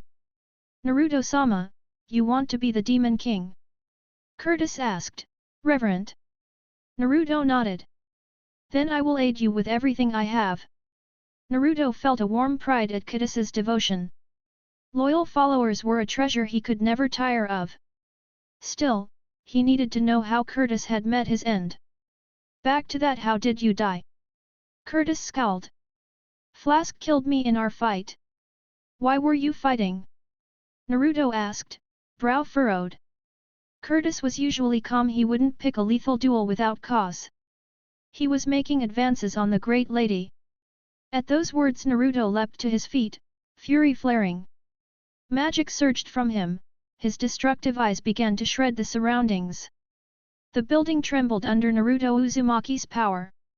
Unfazed, Kurama clipped Naruto on the side of the head with a tail. Calm down, idiot. The outburst eased slightly, though everyone could still see how furious Naruto was. A cold fire burned in his chest as he swore to kill that bastard once he escaped this place. Curtis's gaze landed on the nine-tailed fox lounging nearby.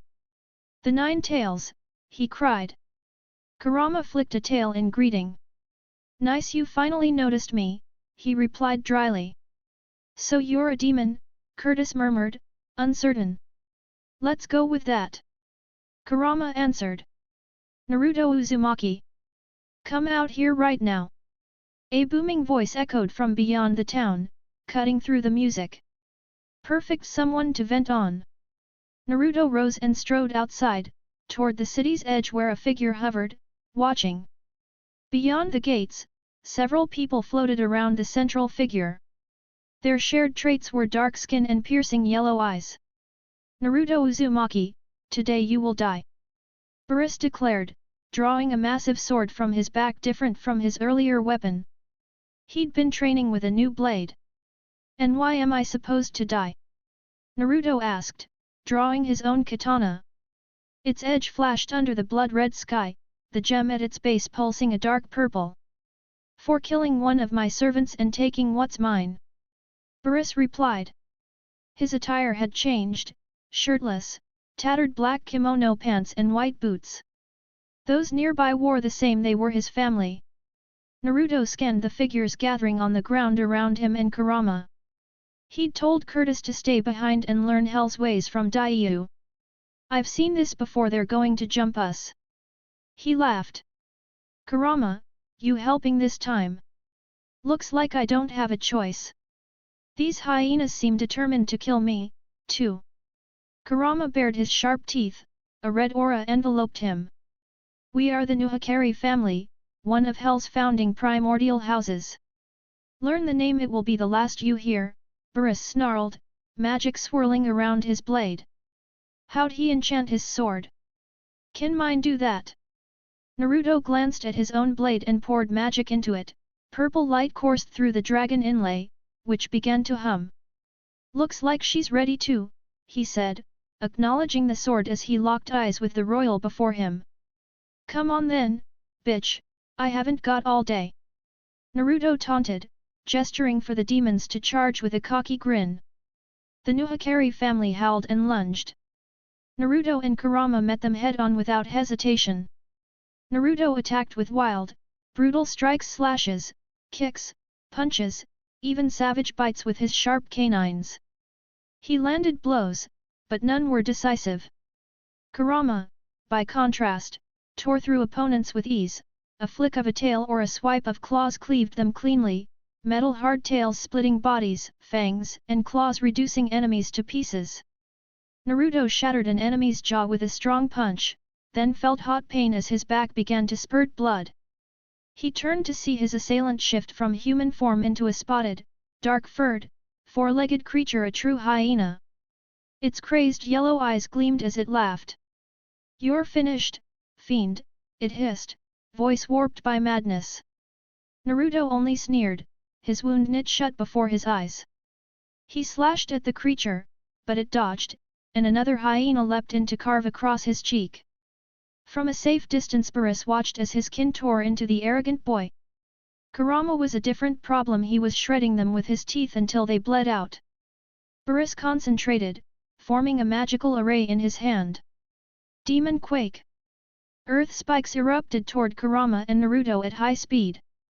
Naruto panicked as a hyena clamped onto his arm and others clawed at him, blood in the air and intent on finishing him off. Kurama scoffed at the feeble magic. He batted a hyena away, then slammed his tail to the ground, creating a localized quake that shattered the spikes. "This is getting old," he muttered, then his tail sliced through 9 enemies. Seeing Naruto overwhelmed, Kurama gathered the chakra within and unleashed it. An orange inferno erupted from his maw, consuming everything it touched and leaving scorched bodies.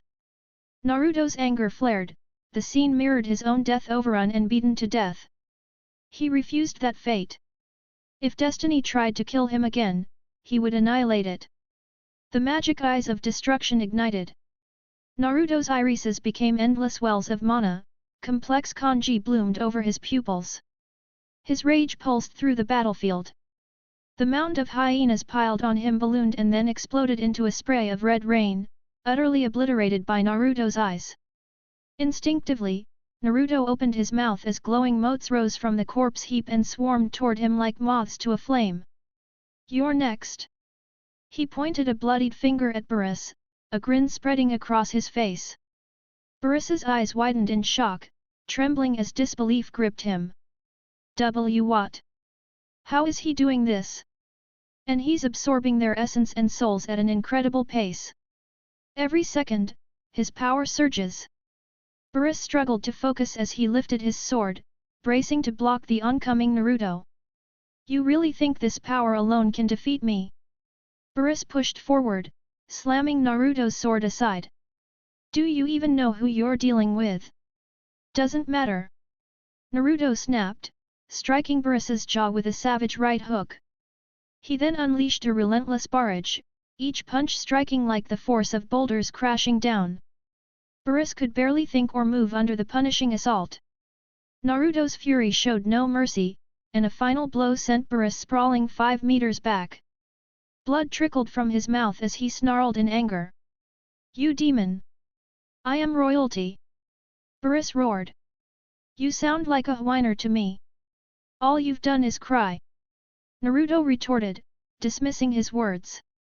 Infuriated by Naruto's disrespect, Boris let his magic flare, turning a burnt orange hue as he raised his hand skyward, dark clouds gathering above. Rapid shower.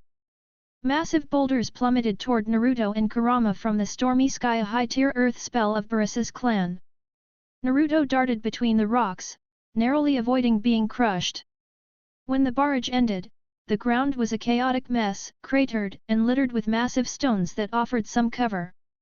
Leaping atop a boulder, Naruto spotted Boris panting heavily after his attack. "Now's my shot." He channeled every ounce of magic into a single strike. The spell, Grest, erupted from his hand in violet-tinted flames, charging like a raging bull toward Boris. "This can't be happening. How is he surpassing me? Me? I trained for years to reach this level. I won't be defeated by a lowlife." Boris cried.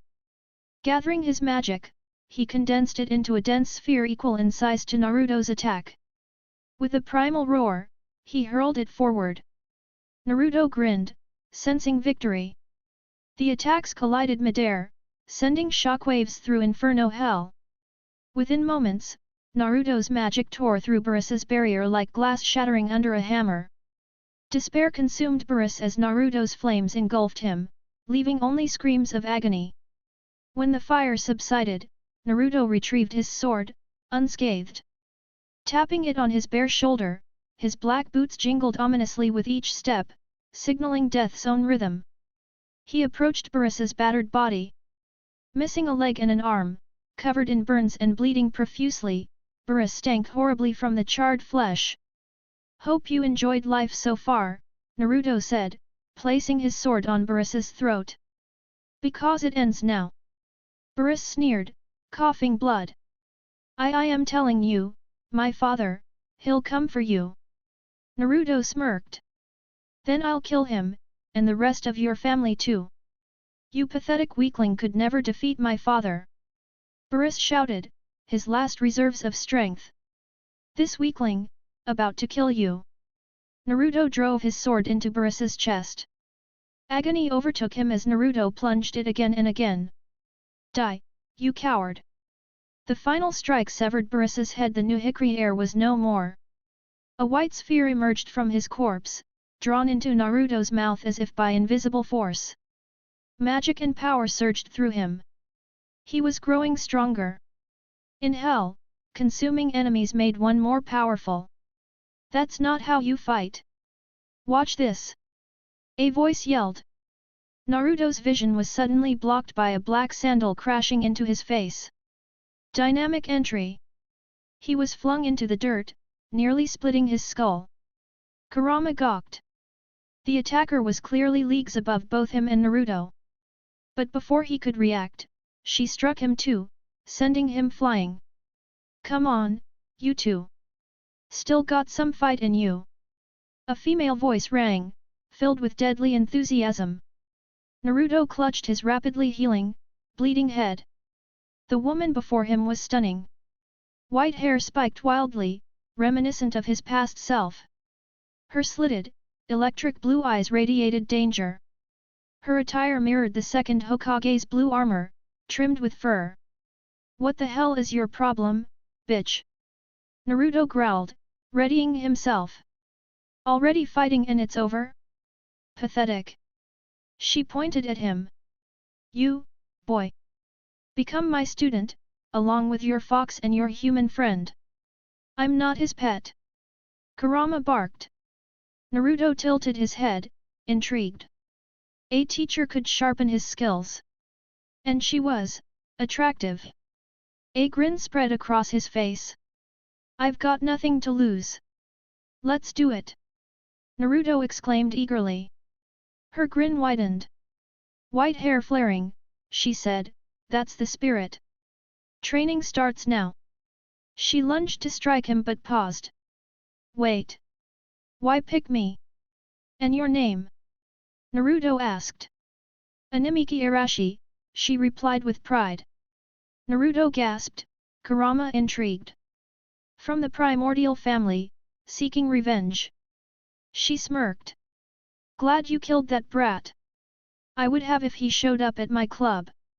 Yeah, he deserved it, Naruto agreed. But why you as my student?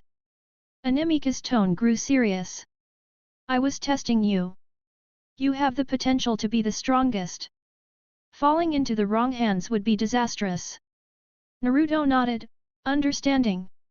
True. My power could let me take over everything, guess that makes me a bad guy. He laughed. Kurama noted Naruto's sanity was questionable. Anemika laughed. In hell, a little darkness is required. Now, your hellish training begins. She vanished, kicking Naruto and Kurama into a blue portal. 6 pairs of white wings emerged from her back. At the bar, she had Curtis by the neck. Come on, meatbag. Your master awaits. She flung him into the portal as well. The years ahead would be the most chaotic and thrilling in millions of years. Bodies would fall, and chaos would reign. I can't believe it's been 2,000 years since my last visit. Feels like yesterday I began my quest.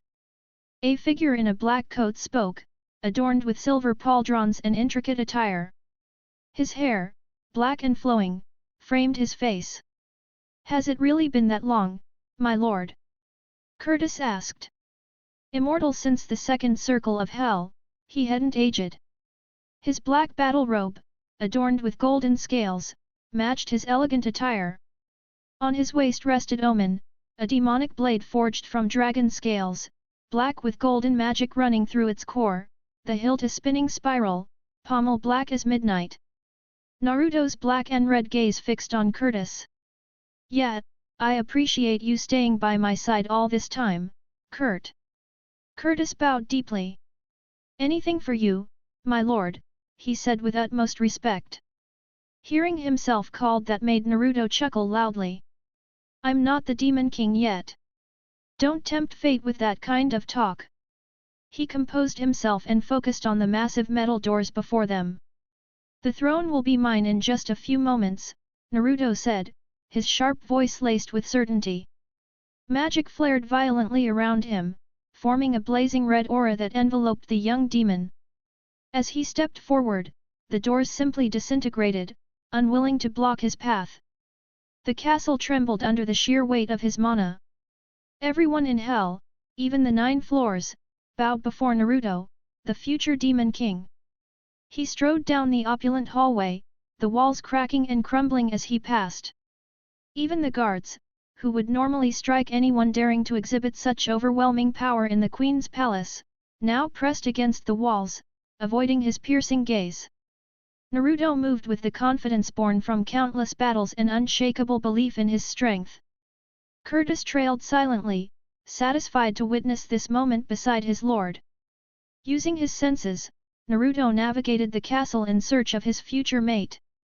He assumed the others were watching from home on that massive screen. He intended to put on a show, and not just a fight. Finally, he entered the throne room. There she was seated regally, as if expecting him. Albedo's usual white dress had been replaced with sleek, jet-black armor. Even armored, she radiated allure. The tight fabric across her stomach showcased her toned abs and sinfully perfect curves.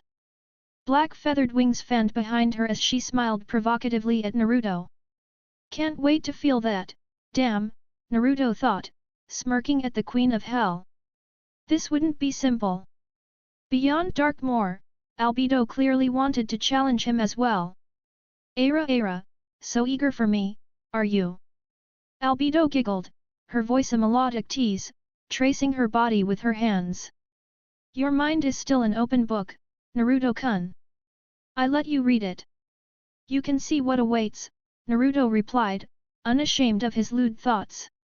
You naughty thing, causing me so much trouble over the years, Albedo mused, nodding at Naruto as a purple aura faded from him. Pathetic magic, mere snacks, Naruto said, patting his stomach with a smirk. I thrive on chaos, that's what brought me this far. Hell itself is the embodiment of chaos. Albedo's smile widened. That spell wasn't weak, it could obliterate even a demon lord. True enough, but enough chatter. You want this throne, don't you? She beckoned with a finger. Come claim it. Purple magic coalesced into a black battle axe in her hand, edged with intricate runes. Black love, one of her signature weapons. Naruto only smirked. From thin air, the dragon blade he'd claimed years ago materialized in his grip. A blade forged in countless battles, ready for yet another legendary clash. Suddenly, Darkmoor lunged, swinging a massive axe at Naruto.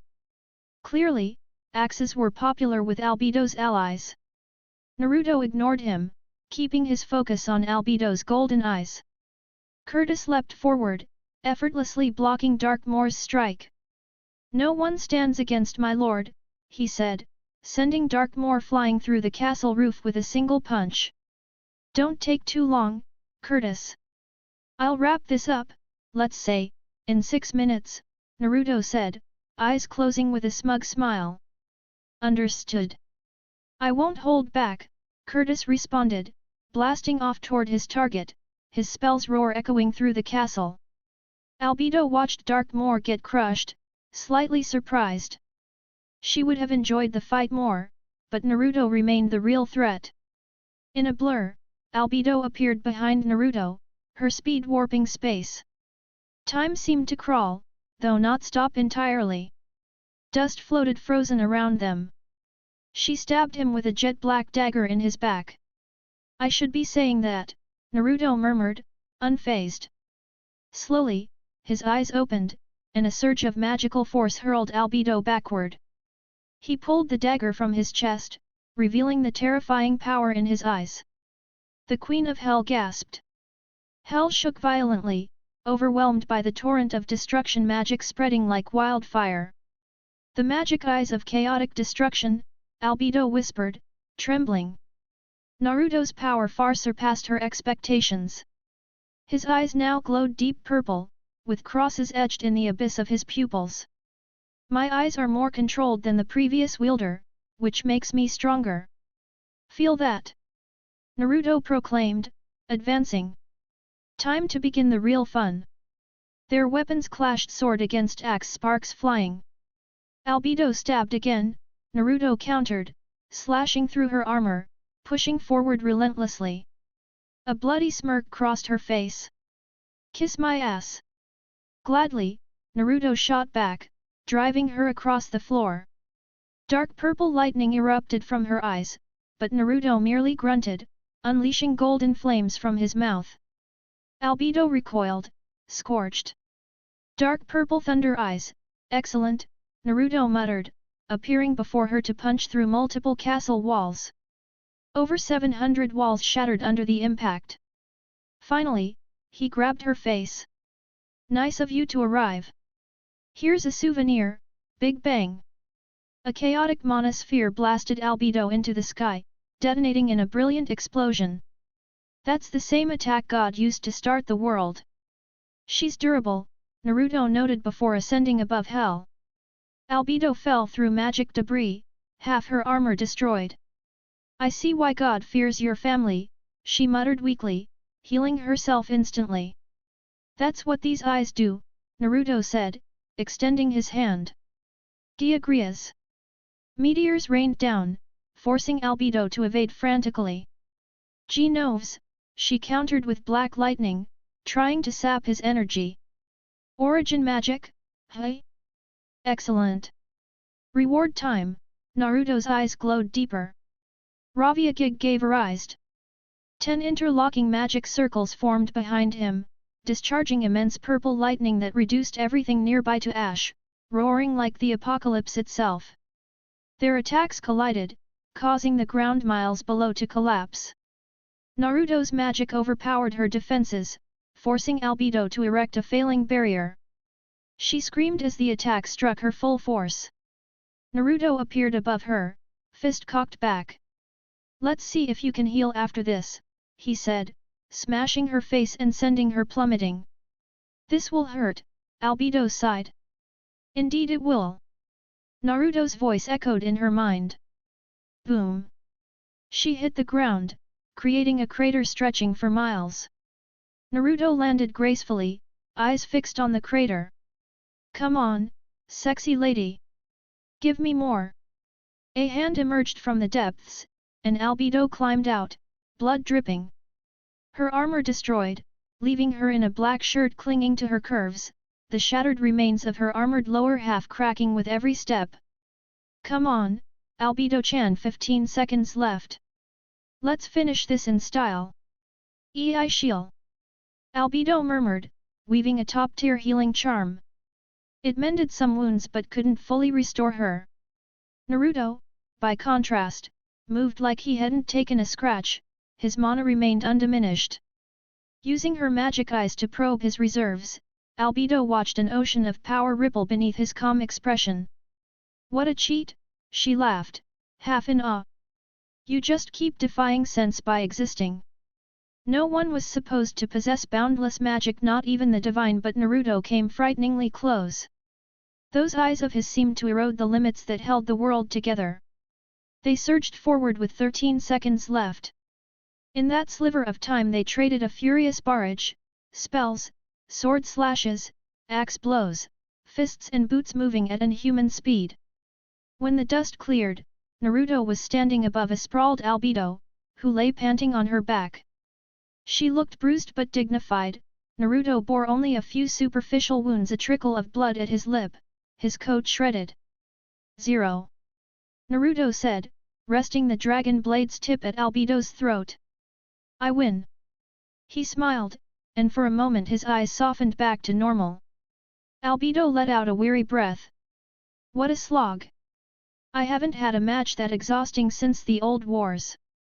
Those were brutal days, Naruto agreed, then offered her his hand. He hauled her up and, on impulse, gathered her into a close embrace. It mirrored their first meeting, but in reverse, and Naruto seemed determined to savor the moment. "Ei Shield," he whispered, channeling a gentle healing touch into her. "My lord." Curtis landed beside them, breathless. "We triumphed." He dumped a battered Dark Moor at Albedo's feet. My queen," Dark Moor managed, voice raw. "You two were relentless," Albedo said, running a hand over Dark Moor's dented helm. "Don't fret, let the youngsters take the spotlight. As you command." Dark Moor slumped, the red glow in his eyes dimming as he fainted. "Now." Naruto scooped Albedo up in a classic princess carry. She squealed in surprise, a giggle bubbling out as they dashed toward the castle, which was already knitting itself back together around them. In her private rooms, the two shared a quieter victory. Naruto set Albedo down on the bed, she watched him with a playful, expectant look. Slowly, the black-haired man began to remove his battle gear and toss it aside. "What are you going to do to me?" Albedo asked, trailing a finger along her lip, the question silkier than it was serious. Naruto chuckled, disarming and fond. "I'm going to make sure you're safe, and celebrate properly. Like we did when we first met." Albedo smiled back. "Oh? Think you can keep me all to yourself?" she teased, and then, as if answering more than the jest, Naruto wrapped her gently in a soft, binding spell that shimmered like silken cuffs. They weren't restraints, but a delicate ward to stabilize her mana after the fight. Albedo relaxed into the hold as Naruto shifted her so she lay on her side, face turned toward him. He leaned in and pressed his forehead to hers, breathing even and steady. "No games," she murmured, bright and breathless. Naruto's hands cradled her. They kissed slow, affectionate, and full of gratitude rather than force. Their breaths mingled as the night settled a peaceful close after the chaos. She laughed softly when he murmured something ridiculous about being a conqueror. She replied with a mock bow, calling him her victor. They fell into sleep wrapped in one another's arms, Naruto on his back, eyes finally closed in exhausted contentment, Albedo curled against his chest, smiling as if the world had been made right for a little while. Suddenly his consciousness was tugged elsewhere. When Naruto blinked open again, he found himself on a bench perched at the very rim of what looked like the summit of the Tower of Hell. A shirtless figure sat on the bench, lean and powerful, tattoos crisscrossing his skin. Black, spiky hair fell like a mane down his back, two long bangs flanking a face that was all sharp angles. Two majestic dragon horns arched from his brow. His legs were spread, arms draped casually over the bench's back. His trousers and slippers were dark, simple. Naruto's eyes flared as he probed the stranger's aura. It was immense, stronger than anyone he'd met. That surprised him. In hell, he had believed himself unmatched. Who is this? Naruto thought, watching the stranger's magic pulse. It bore a familiar pattern, one close to Albedo's signature. The man turned, smirking. His sclera were dark, and irises a burning red that hinted at a power both ancient and dangerous. "Come sit, boy. We have much to discuss." He waved a hand in a casual invitation. The man's features, the skin tone, the bearing, everything echoed Albedo's, but older. Naruto hesitated, alleyways of defense rising, but curiosity won. He sat, keeping his magic just beneath the surface. The older man eyed him critically. "A source built from destruction, your knack for ruin surpasses mine." "Not bad," he said, patting Naruto's back with rough approval. "Who are you?" "I'm guessing. Albedo's father." The man finished for him, pride easing into his voice. "You look like her," Naruto replied, nodding. "Ah, my little girl." The man's face softened for a heartbeat. "I watched your fight.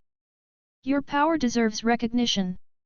"But," his tone shifted, the easy humor dropped away. "It still isn't sufficient to topple the High One." "So you're the Black Dragon, Lucifer brother to God, the White Dragon," Naruto said, putting the pieces together. "Sharp boy." Lucifer's declaration came with a grin. Creator of Hell. The first Demon King. Naruto's gaze narrowed as he sensed the man's presence flicker, not steady. But you're dead. Your source is slipping in and out.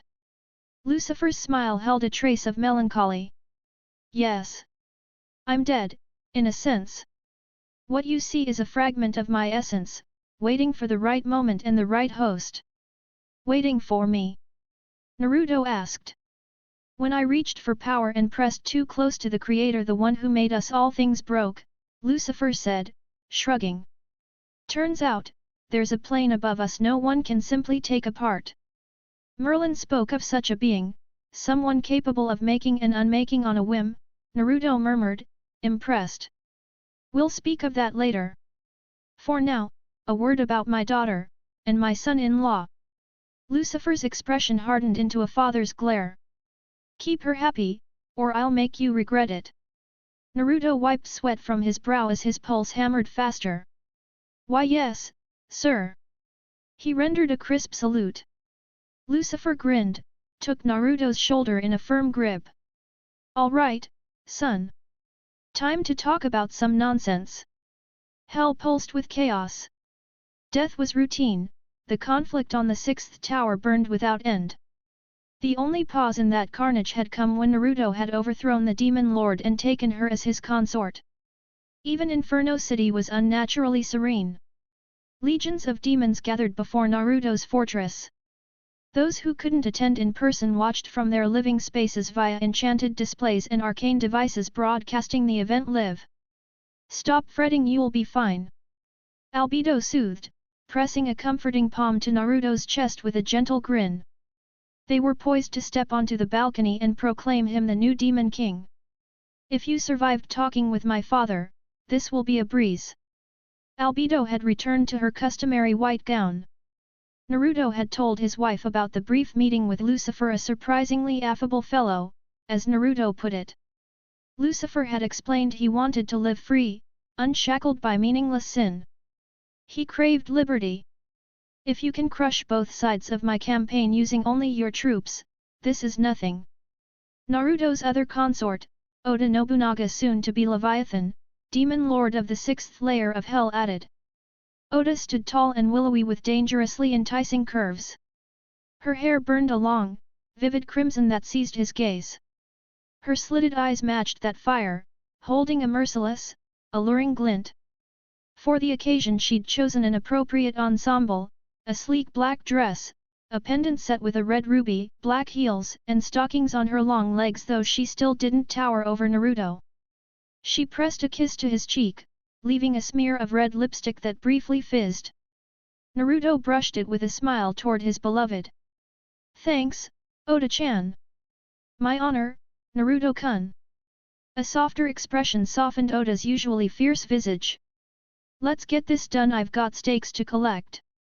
A woman's voice called from the master suite's doorway. Took you long enough. I was beginning to think you'd miss my big day, Naruto quipped with a smug grin. She nearly did, but I hauled her voluptuous rear down here before that perverted toad could snag her, came another voice, accompanied by a playful smack on the other woman's backside. We apologize once more, Asama-sama. The woman standing behind the blonde bowed respectfully. Tsunade-chan, great to see you. Oda crossed to her and enfolded her harem sister in an embrace. Tsunade Senju, one of Naruto's mates, had once been human and was now a demonic dragon like him, accompanied by her subordinate Shizuan. Tsunade had encountered Naruto during his first return to Earth. He'd been fighting demon hunters and escaped badly wounded. Unaware of the whole skirmish and ignorant of who he was, Tsunade had brought Naruto to her and tended his injuries. In gratitude, Naruto kissed her square on the mouth. After enjoying the kiss for a heartbeat, Tsunade socked Naruto in the face with a heavy blow. Naruto then trailed Tsunade and Shizuan for a spell, battling demon hunters alongside them. I'm always happy to see you, Asama-chan. How fares the army? Naruto asked the woman clad in a silver dress trimmed with a white fur pelt. Asama's long pale hair darkened to violet at the tips, two side bangs framed her face and were tied with black bands. A sturdy warrior from the second floor of Hell, she commanded Naruto's initial legion and she was his first mate. Pleased to be here. The army stands ready, everyone's gathered to support you, Asuma answered serenely, a half-smile tugging at her lips. This is the moment we've awaited. She pressed a light kiss to his lips. Now that everyone's here, let's head out and start the celebration. Albedo adjusted Naruto's black-collared coat. Tsunade-chan, switch into something more fitting, don't make our husband look shabby today. The mentioned demon rolled her honey-colored, slit eyes. Fine. With a snap, a magic sigil enveloped her and Shizuan. Their prior garments transformed into exquisite gowns like the others. Satisfied? Perfect. Naruto replied, then glanced at Shizuan. How's our plan progressing, little Shizuan? Shizuan bowed with a smile. Excellent, my lord. Rumors of a forthcoming Demon King have been spread. You already command followers. All women, Tsunade huffed, folding her arms beneath her ample chest. You jealous? Naruto teased. Her cheeks flushed. Doesn't matter. They're just a bunch of horny insects trying to get some. We're your mates, not them. Albedo, Oda, and Asuma shared knowing smiles. Tsunade's point rang true. All right, let's move. Albedo took Naruto's arm and led him toward the balcony. The uproar from the crowd was thunderous. Demons erupted in cheers as Naruto stepped onto the balcony flanked by Albedo and his other lovers. Naruto-sama. You're my idol, a child perched on his father's shoulders cried, eyes shining like stars. Marry me, a demoness screamed with hearts floating in her gaze. My lord. You look incredible. Curtis sobbed tears of joy in a waterfall of emotion. To think he actually pulled it off. A tall figure with wild crimson hair and fox-like slitted eyes murmured beside Curtis. Whisker scars cut his cheeks, lending a feral edge.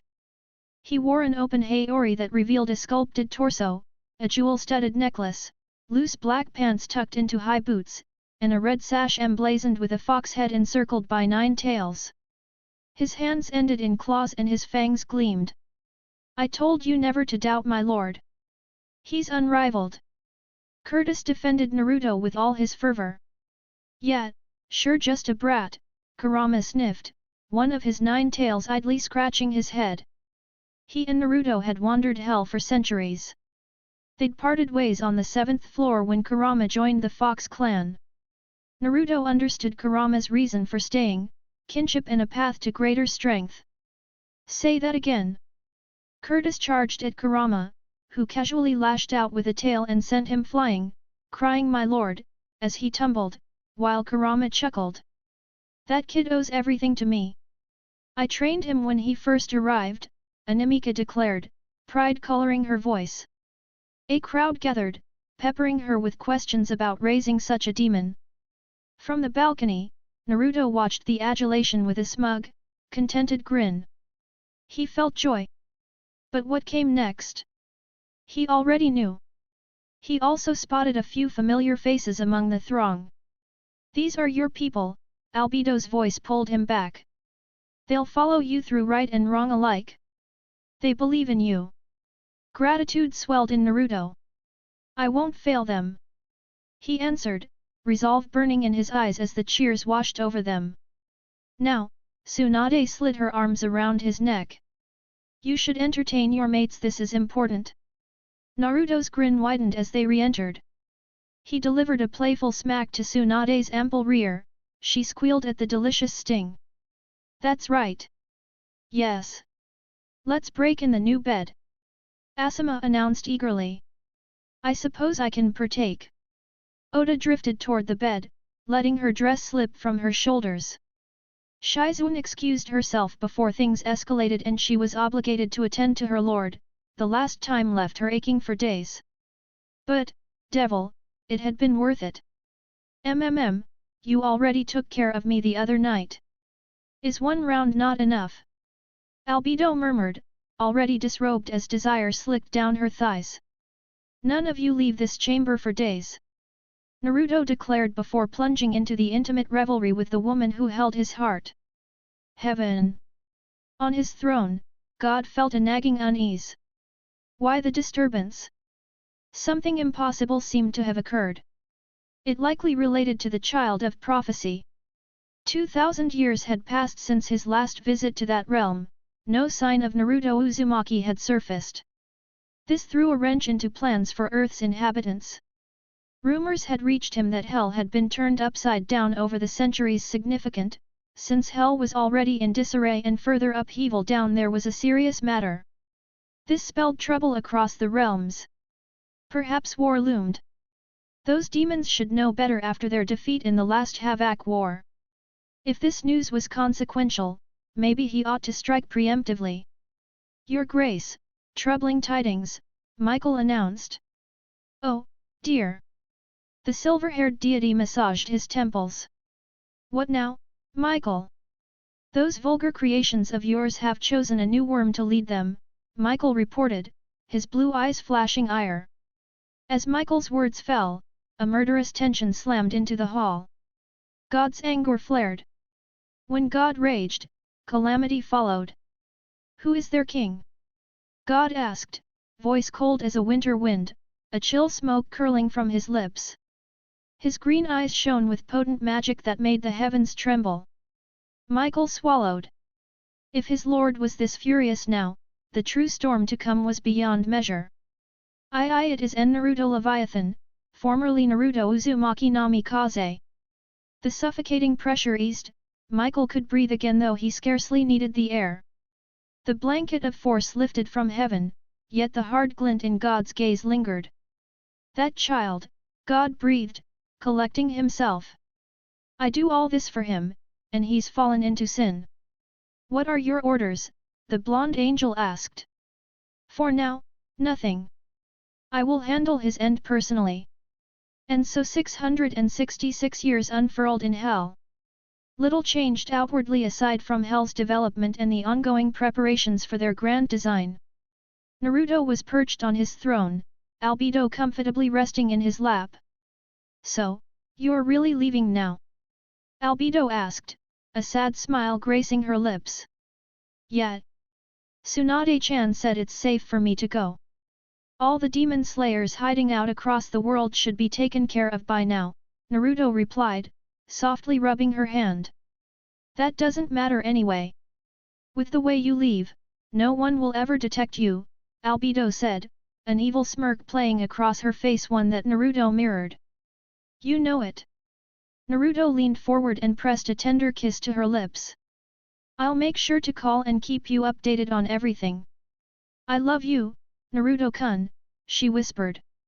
I love you too. Naruto replied, kissing her again as his body began to glow and then vanished from Hell.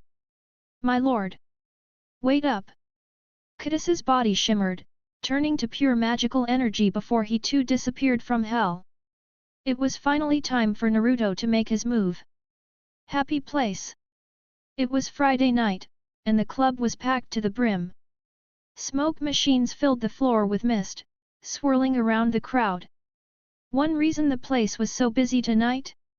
One of the most notorious women in the world of entertainment was about to perform.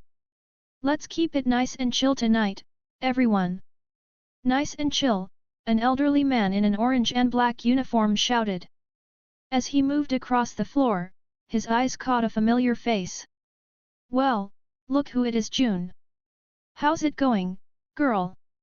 He paused, adjusted his glasses, and rubbed his large belly.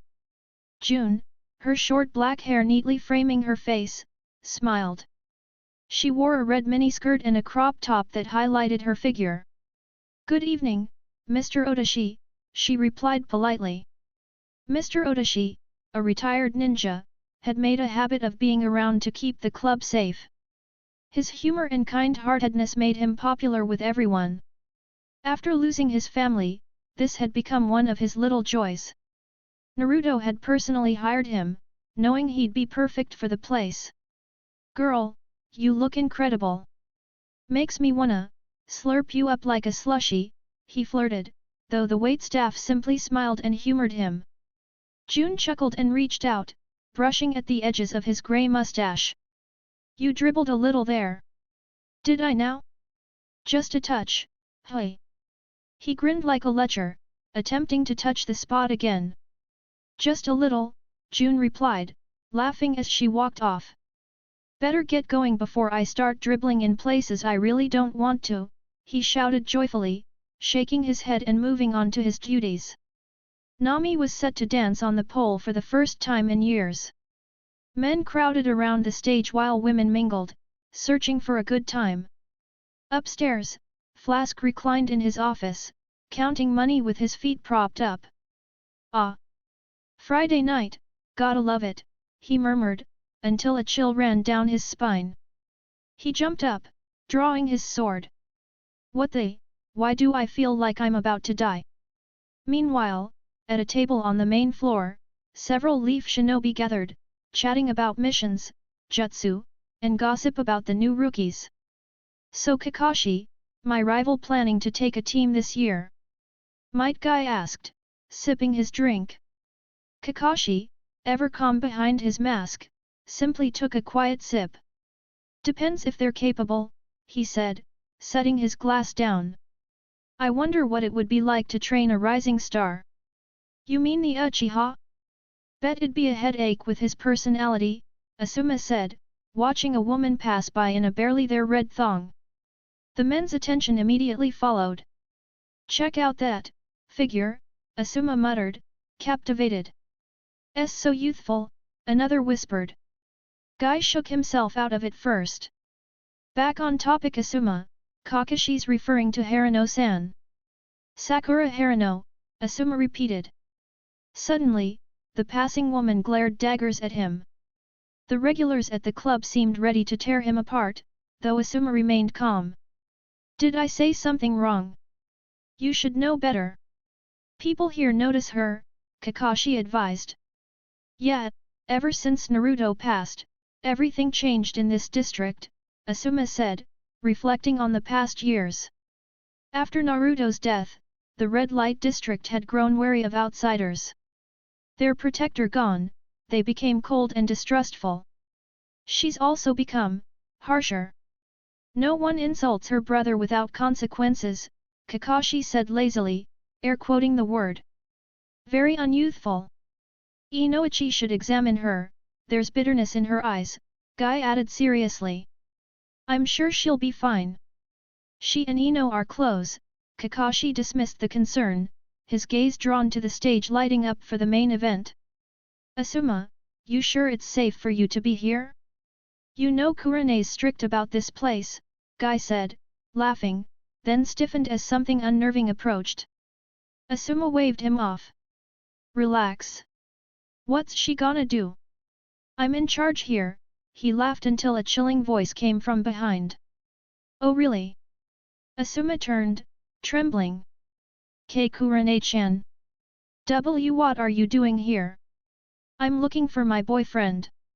Found him yet? Her glare left no room for argument. She grabbed his ear and dragged him out, seething. Welcome, Nami. The announcer called as the crowd erupted in cheers. Nami emerged, clad in seductive lingerie, moving with professional grace. Men instantly threw money at the stage, and she collected it effortlessly, blowing kisses that left some of the more enthusiastic patrons fainting.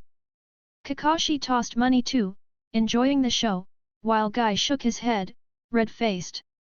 Elsewhere, Mabuki Harano watched her older daughter train outside. Since Naruto's death, things hadn't been the same. Sakura had struggled to cope, resisting advances from Flask and dealing with the loss of her brother. Curtis had protected her, but now he was gone, and Flask's aggression had only intensified. Mabuki rubbed her blonde hair, sighing. Life was tough, but at least Sakura grew stronger through relentless training. Oh Naruto! I wish you were still here, Mabuki murmured, sipping her wine. Straightening her robe, she called, Sakura-chan, time for bed. School tomorrow. Just a minute, Sakura replied, unwilling to leave her kata. No, I already gave extra time. Inside, now! Mabuki snapped. Sakura reluctantly obeyed, feeling guilty for her earlier defiance. Suddenly, Mabuki felt movement in her belly. Looking down in shock, she realized she was pregnant. "Oh, my baby," she whispered, rubbing the 4-month bump. Sakura, eyes wide, exclaimed, Mom! You're fat!" "It's called carrying a human," Mabuki corrected, leaning on the corner as the baby shifted. "Help me to bed, walking is hard with this little one." "Oh okay, Mom." "Careful," Sakura said, holding her hand, showing her care beneath her tough exterior. 5 months later, Mabuki lay in a hospital bed, ready to give birth to her son. How it had happened remained a mystery, even to the doctors.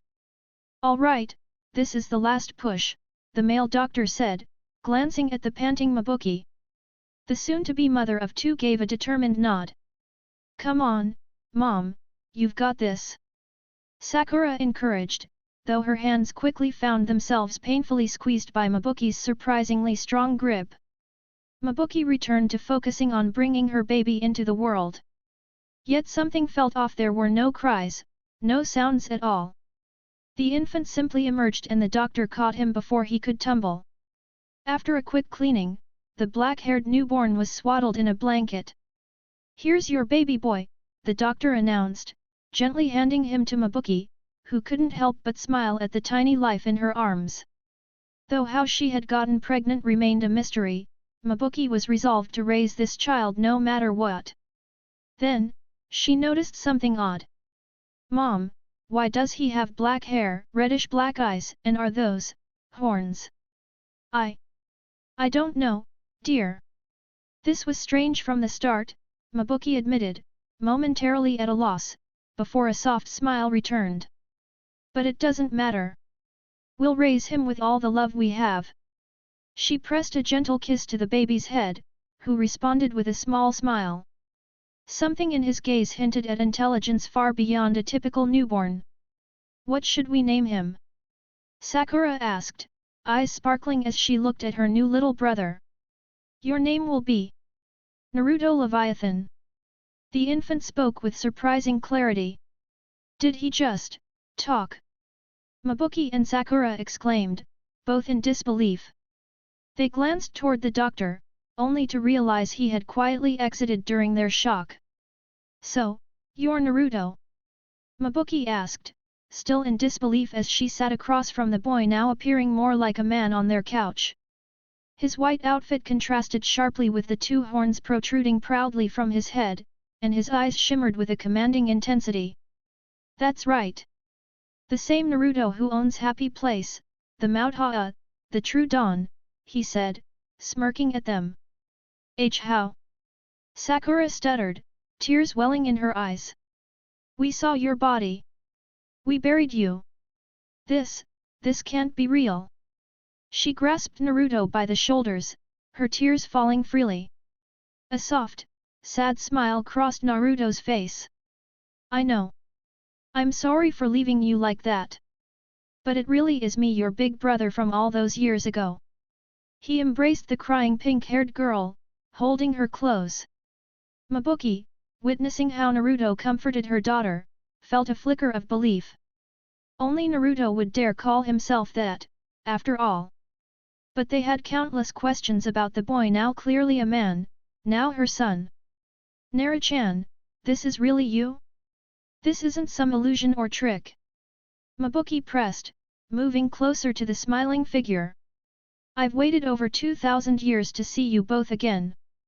"No way I'd deceive you," Naruto said, rising to hug his mother. "Oh, Naru," Mabuki wrapped him tightly, and Sakura soon joined them. "But I should warn you, I'm not the same," Naruto said as he gently pulled back and sat down. Both Mabuki and Sakura took their places beside him. "You look completely different. What happened?" Mabuki asked, poking at his fully grown frame. "And what are these horns?" "They look like dragon horns from fantasy books," Sakura added, lightly prodding the black protrusions. "Normally, touching a dragon's horns was punishable by death unless, of course, it was her brother. I am the Demon King, Naruto said, smiling as memories flickered through his mind. When I died, my wife the former Demon Queen brought me to hell, where I conquered the lands. You don't expect me to believe that, do you? Mabuki raised an eyebrow skeptically. Not at first, Naruto replied, opening his palm as a small object materialized. But I'll show you.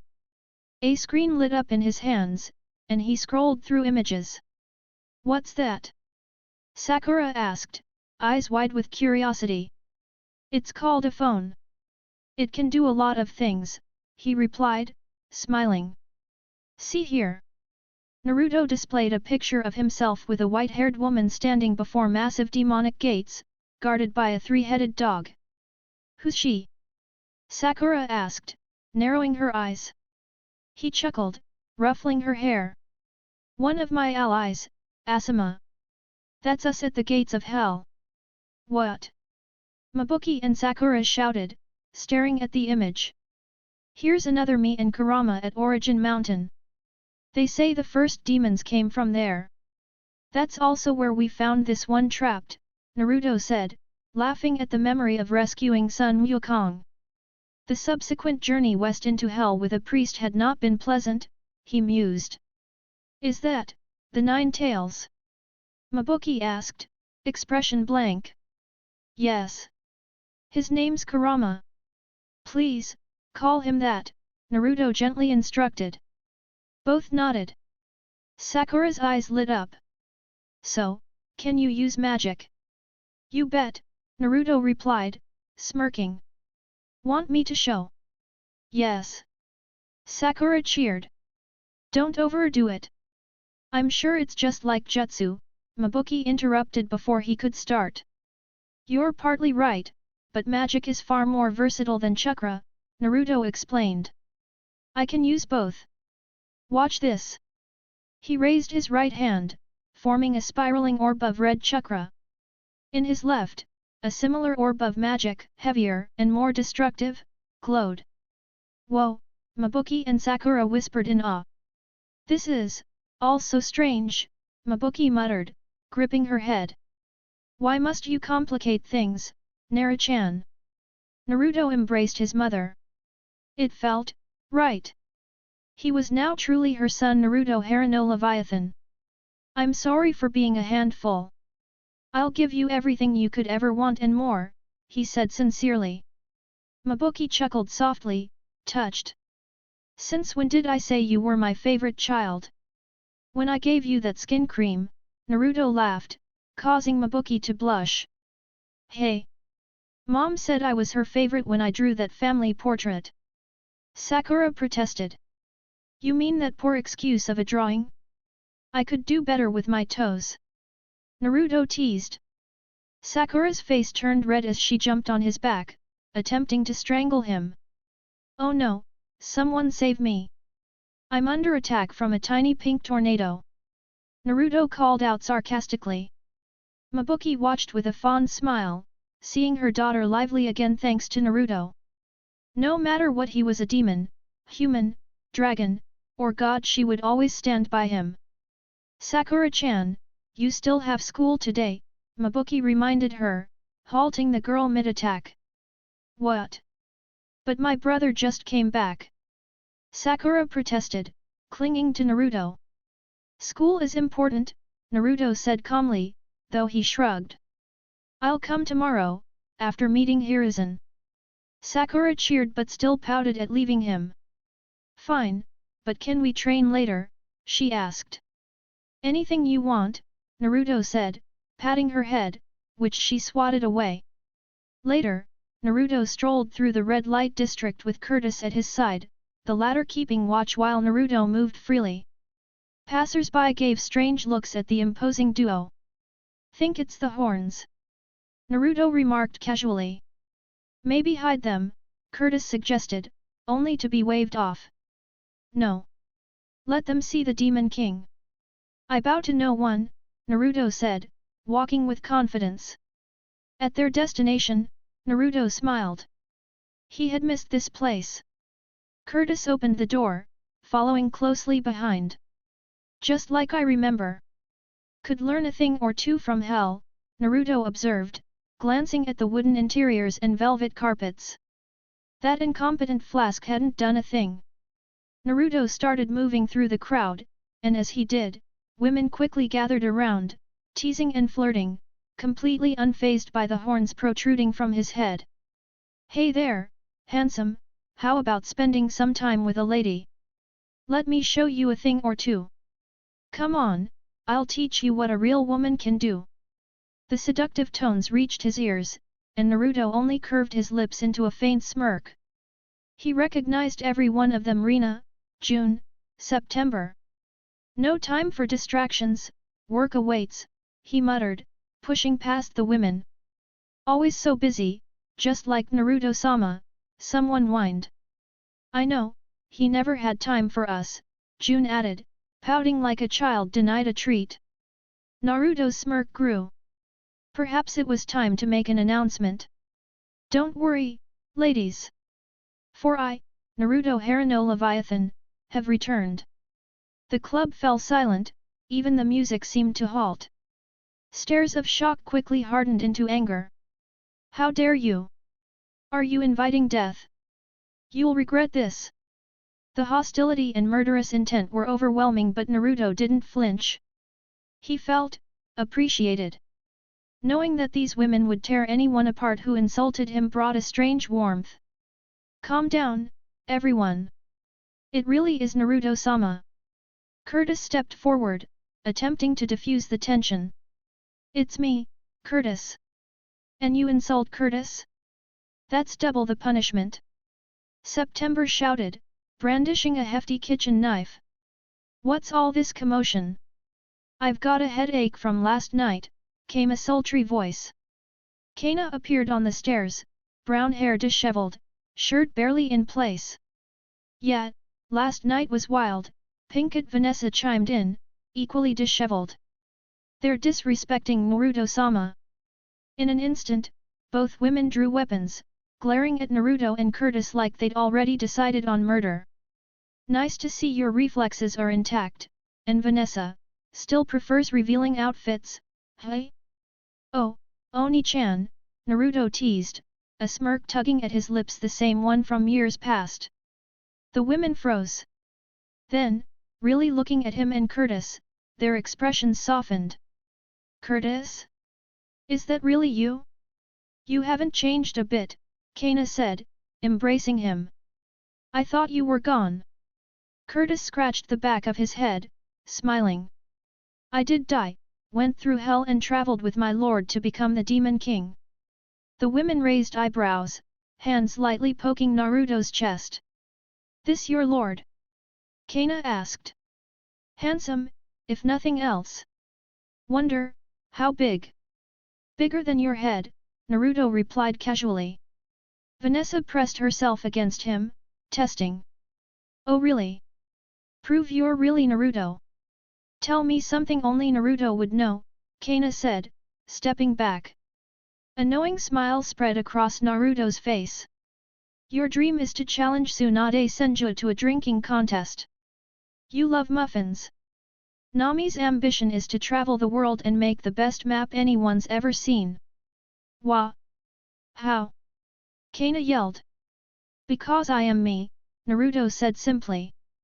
Kana stared, noting the black horns on his head. A memory of young Naruto, blue eyes, blonde hair, flashed in her mind. It was him. How are you alive? She whispered. Naruto smiled, pulling her close. Because I am the Demon King.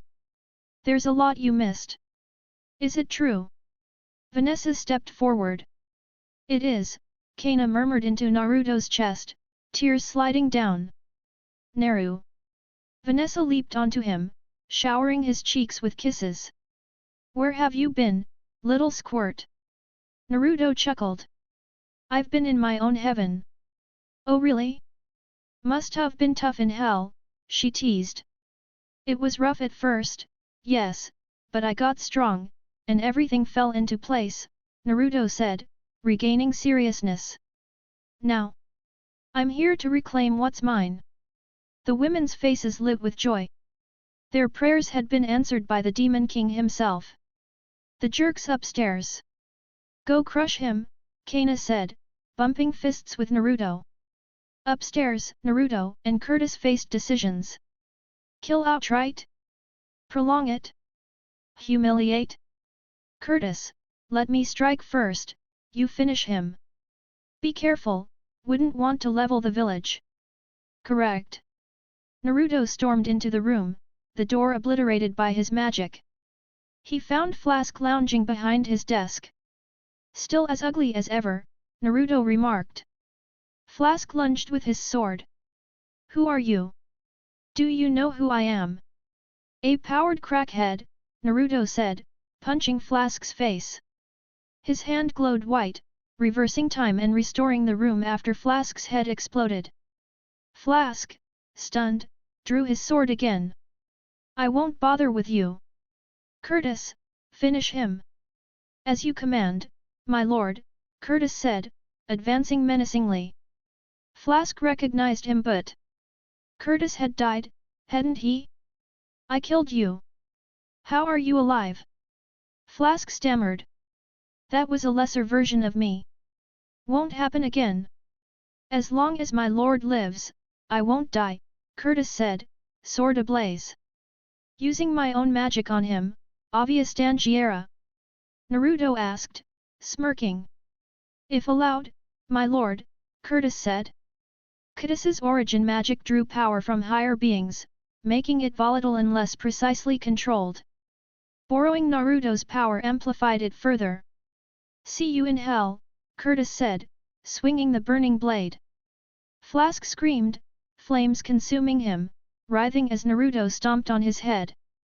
Pieces of him incinerated completely. What next, my lord? Curtis asked. Naruto laughed. We register as ninjas. I need to see the old man.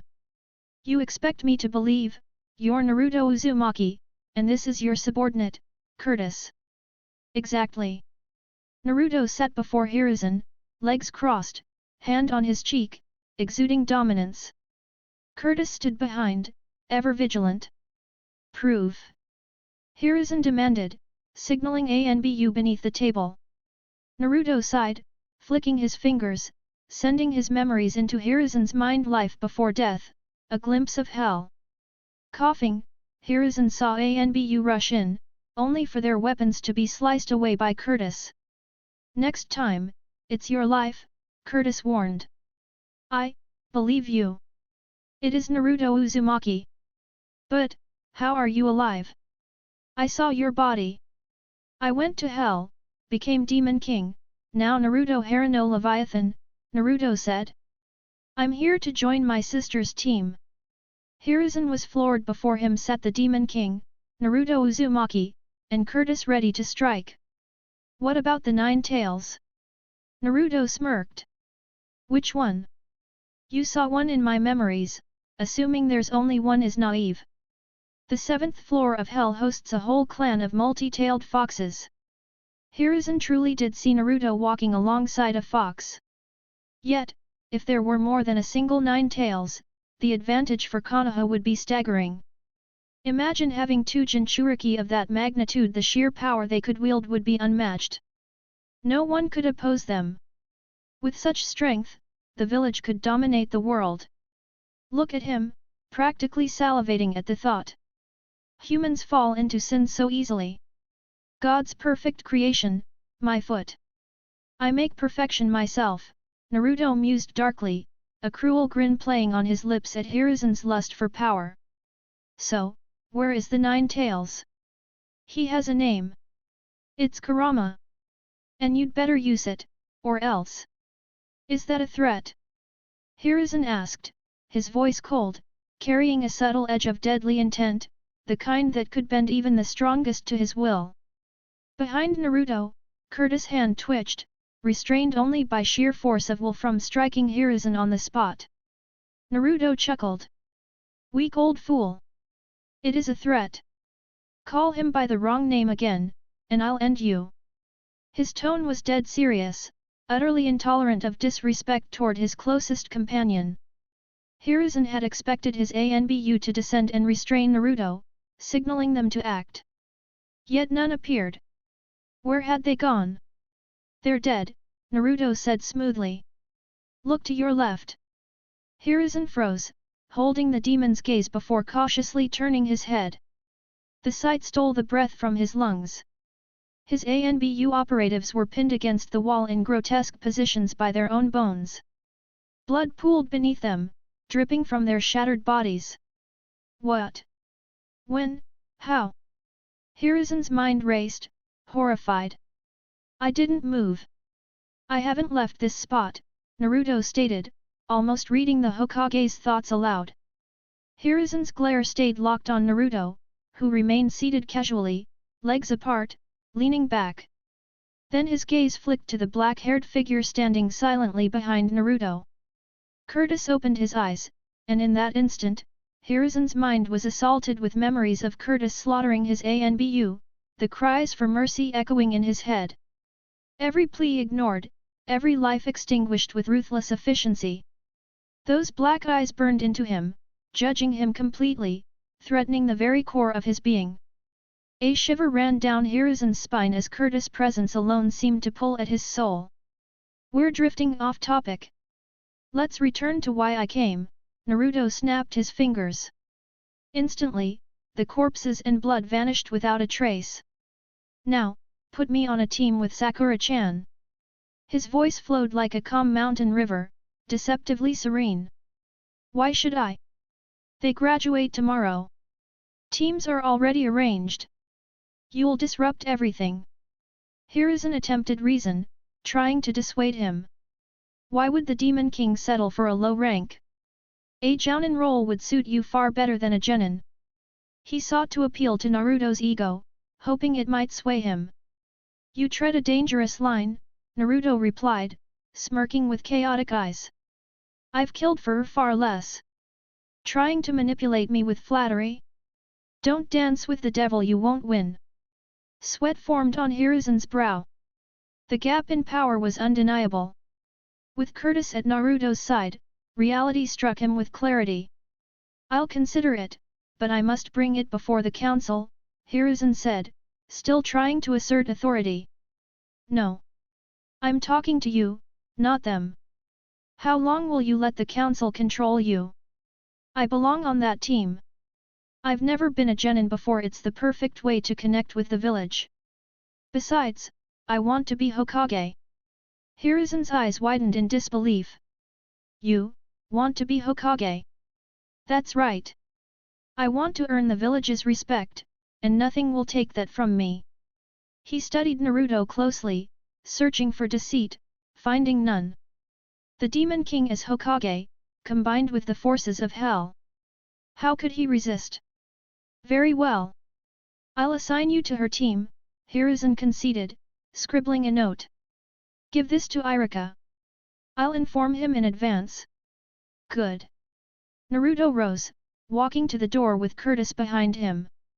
At the frame, he paused, smirking. There's a party at Happy Place tonight. You should come. Hiruzen chuckled. The Hokage doesn't always have time for parties. Yeah, right, you old pervert.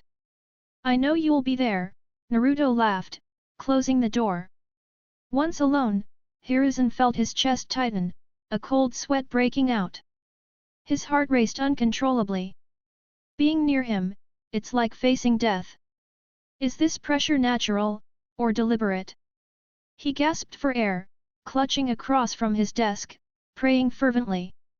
Too easy, Naruto smiled, walking down the street, his white slippers picking up dirt. My lord, do you really aim to be Hokage? Hell no. That's Tsu-chan's role. I've got a better position in mind, Naruto said, a greedy grin on his face, eyes toward the sky. His plan was unfolding perfectly. Curtis, go help mother. I'm sure she's dealing with everything we've left her.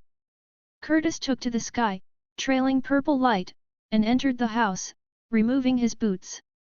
Mabuki sat on the couch, fidgeting with the phone Naruto gave her. Great lady, Curtis greeted softly. Mabuki lit up. Curtis. I'm glad you're here. Help me with this, phone. Her smile made Curtis blush slightly. Sitting beside her, he noticed how close she scooted, intensifying his discomfort. I'm stuck on this game, Mabuki admitted. I pop candies, but run out of moves. And the voice inside mocks me. Curtis chuckled. Focus on one area at a time. The voice is the phone's AI. She'll guide you. Her name. Nina, Curtis replied. Nina, help me beat this game, Mabuki requested politely. A blue, holographic woman appeared. It's funny you can't beat it. It's the easiest game, Nina teased. See what I mean, Curtis? Mabuki pouted. Curtis, what's it like in hell? What's it like being a demon? Curtis raised an eyebrow. What is a demon to you? Evil, sinful, Mabuki answered. So you think demons are born evil? Yes. Correct. Curtis' voice was calm, firm. People aren't born evil. Life makes them so. Demons embody chaos and evil from birth. Naruto-sama, me, and others in hell each carries that nature. Mabuki's eyes fell, saddened. Naruto truly was a force of chaos. Could she have shaped him? Perhaps he was always evil. Are there no good demons? She asked. There are. Naruto-sama is one. Many demons in hell are kind-hearted, but beneath it, an evil presence always lies dormant, ready to surface, Curtis said gently. Naruto, kind. Mabuki's hope flared amidst despair. Curtis lit up at the topic. Whenever he spoke of his lord, his enthusiasm was like fireworks bursting across the night sky. My lord is the kindest soul I know. He's saved me countless times. Without him, I wouldn't even be here, talking to you. He gave my worthless existence meaning. That's why I'll follow him, always. Even if he seeks to topple heaven itself, I'll be right there, alongside the demons who swore loyalty to our demon king. Mabuki watched Curtis, feeling a spark of pride. His fervor was inspiring. He could command loyalty like no one else. A small smile curved her lips. Sounds like Naruto-chan truly is a demon. If only I had a physical form, I'd serve my king in any capacity, came a voice as a phone lit up. Nina appeared, reclining on a holographic bed, her slim figure highlighted. Mabuki's cheeks reddened. Don't speak about my son like that. Lady, you have no idea what whispers circulate about my lord. If they're true, he certainly knows how to please a woman, Nina purred, teasingly touching herself. What rumors? Mabuki stammered. Merely that he bent every succubus to his will while claiming the second layer of hell, the floor of lust.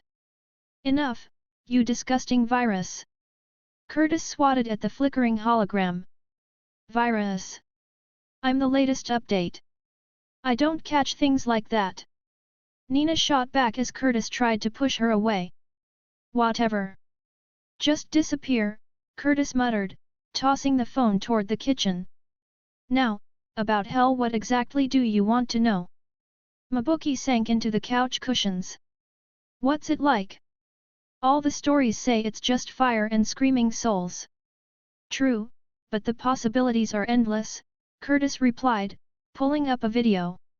Here Naruto-sama, Asuma, Kurama, and I jumping from space. Mabuki focused on the screen. My lord, are you sure about this? That's a huge drop. We're standing on slippers rings, Curtis hesitated. Stop whining, Curtis. This'll be a blast. We can crash into Omen to soften the landing. Idiot.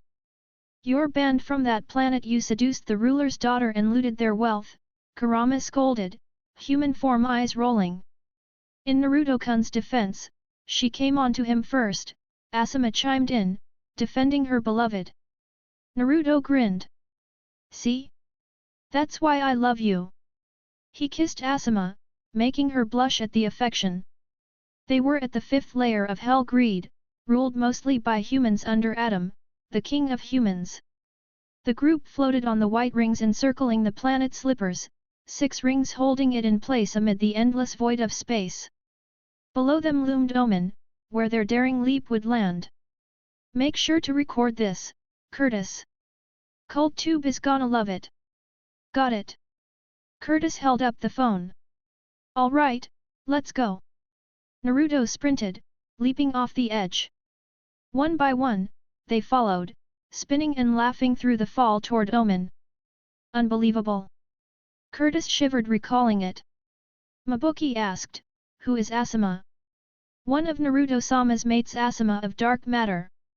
They met in a death match on the second floor and ended in a tie. She also commands the Imperial Army, which Naruto-sama leads in battle. Battle?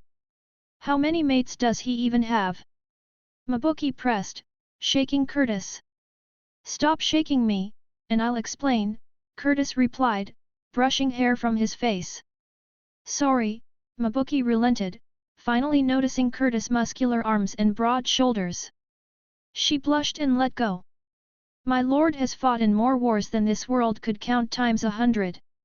And he currently has 4 mates. So many. Mabuki's head spun, and she fainted. Great lady! Great lady! Curtis tried to revive her, but she muttered nonsense in sleep. Meanwhile, Sakura sat quietly at the back, her pink hair framing her distant, cold gaze. She longed to be home with her big brother, who was alive again. Her impatience made her foot tap the floor, drawing attention. What's got you so restless? You look like you're about to jump, Ino teased. Sakura's green eyes shot her a frost-laced glare. I just want to go home. This place is dull. Lies, Ino said, poking Sakura. What are you hiding? You've never been this worked up. I'll tell you after class, Sakura replied, tossing back Ino Pig, her nickname for Ino. Ino smirked. Better, or I'll track you down. A boy turned from his seat, grinning. Sakura-chan, wanna hang with a real alpha after class? Sakura ignored him. Kaiba snapped at Ino, nobody's talking to you. Don't speak to my friend that way, Sakura warned sharply. And don't ask me out again, or I'll kill you. Irika scolded her, but Sakura stared out the window, wishing her big brother would take her away. Hinata laughed at her, prompting a weak apology. Finally, the bell rang. Sakura dashed out, dragging a stunned Ino behind. Wait! I forgot my bag. Ino whined. Forget it, get a new one. Outside, Sakura froze. There, in white casuals, horns atop his head, stood Naruto. Ready for a hug, Sakura-chan. Big brother. Sakura leaped into his arms. Just picking you up, Naruto said, ruffling her hair. Are we still training like you promised? Of course, he replied, smiling softly. Then let's go. Sakura grabbed his hand and started walking, leaving a red-faced Ino behind. Sakura, aren't you going to introduce me? Ino blurted out, shooting her friend a sharp glare. Sakura rolled her eyes, clearly irritated. Ino, this is my older brother, Naruto. And Naruto-kun, this is Ino, or as I like to call her, Ino Pig, Sakura said quickly before turning to leave, but Ino jumped in front of them. Sakura, you told me Naruto was dead. And I know what he looked like. Ino's eyes traveled up and down Naruto, her cheeks tinting pink. This is definitely not the same Naruto I remember. It's kind of a long story, Sakura replied casually. Basically, my brother became the Demon King, got resurrected by our mom, and boom, we're here. Ino blinked several times, her expression blank and bewildered. Naruto chuckled softly, catching both girls' attention. Now, Sakura-chan, no need to rush off. It's a pleasure to finally meet you, Ino-chan. Thanks for being a good friend to my little sister. Ino's blush deepened. The way he said her name so smooth, so kind made her heart skip. Even though he didn't look like the Naruto from her childhood, she couldn't deny his charm. It was nothing, and Naruto, she stammered, fingers nervously fidgeting with the hem of her purple skirt.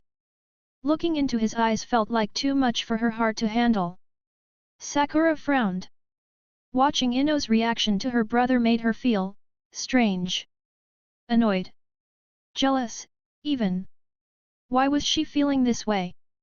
They were just friends, right? So why did she hate seeing Ino hog all of Naruto's attention? Ino, I'll fill you in tomorrow, Sakura said abruptly, grabbing Naruto's hand. We've got training to do. She flashed a peace sign before leading him home, glaring at every villager who dared to mutter insults as they passed. If Curtis or any of the demons had heard those remarks, Konoha would have been ashes. I'm home! Sakura shouted as she entered. The mount. Naruto started, but before he could finish, a slipper smacked him square in the face. Don't you dare finish that sentence! Mabuki scolded, storming in with her other slipper ready. She grabbed Naruto by the ear. How many times must I tell you? No foul language. Naruto counted on his fingers. 5. Too many damn times. Smack. Another slipper to the face. With that kind of strength, Mom, you could probably conquer hell, he muttered. What am I going to do with you? Mabuki sighed, collapsing onto the couch. You could start by making my favorite meal, Naruto said brightly. That earned a laugh from her. Yellow rice and baked chicken, right? Right on the money. Naruto grinned, giving a thumbs up before heading to the backyard. I'll train with Sakura-chan. Curtis stood and bowed. My lord. Curtis, I hope you helped my mom out while I was gone. Oh, he did, Mabuki said, clutching Curtis's arm and pressing it between her chest. He told me all about your time in hell and even helped me with this strange new phone. Curtis froze like a statue, trembling as cold sweat rolled down his forehead. Naruto's expression darkened. He could see Curtis's panicked heartbeat and the awkward scene before him. You've got to be kidding me, he thought grimly. Curtis, outside. Now. Naruto walked out calmly, Curtis following like a man walking to his own funeral. Ready to train, big brother? Sakura asked, bouncing eagerly. Naruto's lips curved into a dangerous smile. Of course. Curtis here will help us. Hey? How? I'll show you a move I picked up from one of my companions, Naruto said, his red, slit pupils flashing. Before Curtis could react, Naruto's fist connected with his chin, sending him flying through the clouds past the sky, the stratosphere, and deep into space until he crashed into the surface of Pluto. My lord! Forgive me! Curtis cried, bowing repeatedly as blood dripped from his mouth. It wasn't my fault. Back on Earth, Sakura's jaw dropped. Brother. How did you do that? Naruto rolled his shoulders with satisfaction. He's lucky I didn't vaporize him, he muttered before looking down at Sakura. Don't worry, I'll teach you. Moments later, Curtis reappeared, kneeling before Naruto. My lord, I sincerely apologize. Naruto sighed. It's fine, Kurt. I overreacted. You're forgiven. Curtis lowered his head. I will do better next time. You already are, Naruto said with a grin, turning to Sakura. Now, what do you want to focus on? I've studied a lot of medical ninjutsu, Sakura said softly. But my taijutsu is awful. Most techniques are meant for clan heirs with stronger bodies and more chakra than me. Naruto tilted her chin up, forcing her to meet his gaze. Don't look down on yourself. You can always change that. I did. How? Simple, I'll train you. You've got solid chakra control and decent reserves for a civilian-born ninja. That's a strong foundation. Ah really? You think so? Naruto smirked. Of course. I'm the Demon King of Hell. I've mastered every fighting art and spell known there. Trust me, one of them will suit you. He took a few steps back, falling into a relaxed stance. Show me what you've got, little sis. Sakura smiled confidently and charged forward. That night, Konoha was alive with lights and laughter. Music pulsed through the streets, and the city buzzed with energy. Among the crowd was Hiruzen, the third Hokage, walking toward the source of the sound. I'm far too old for this, he muttered, adjusting his robes before knocking at the door.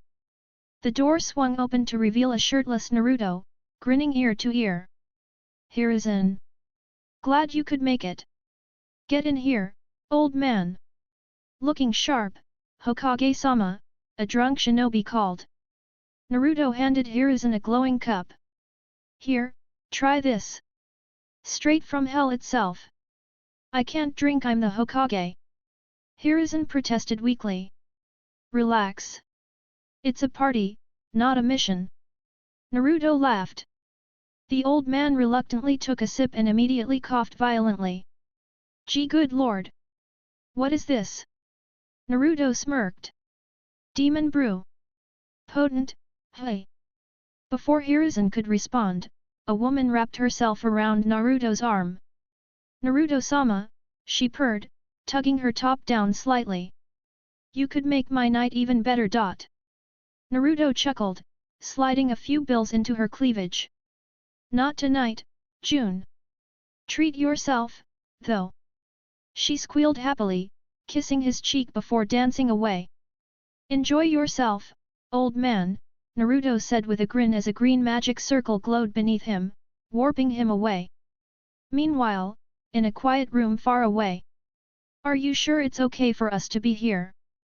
Shizuan asked nervously. Relax, Shizuan, Tsunade replied, brushing red polish across her nails. You worry too much. And you don't worry enough, Shizuan sighed, though a small smile tugged at her lips.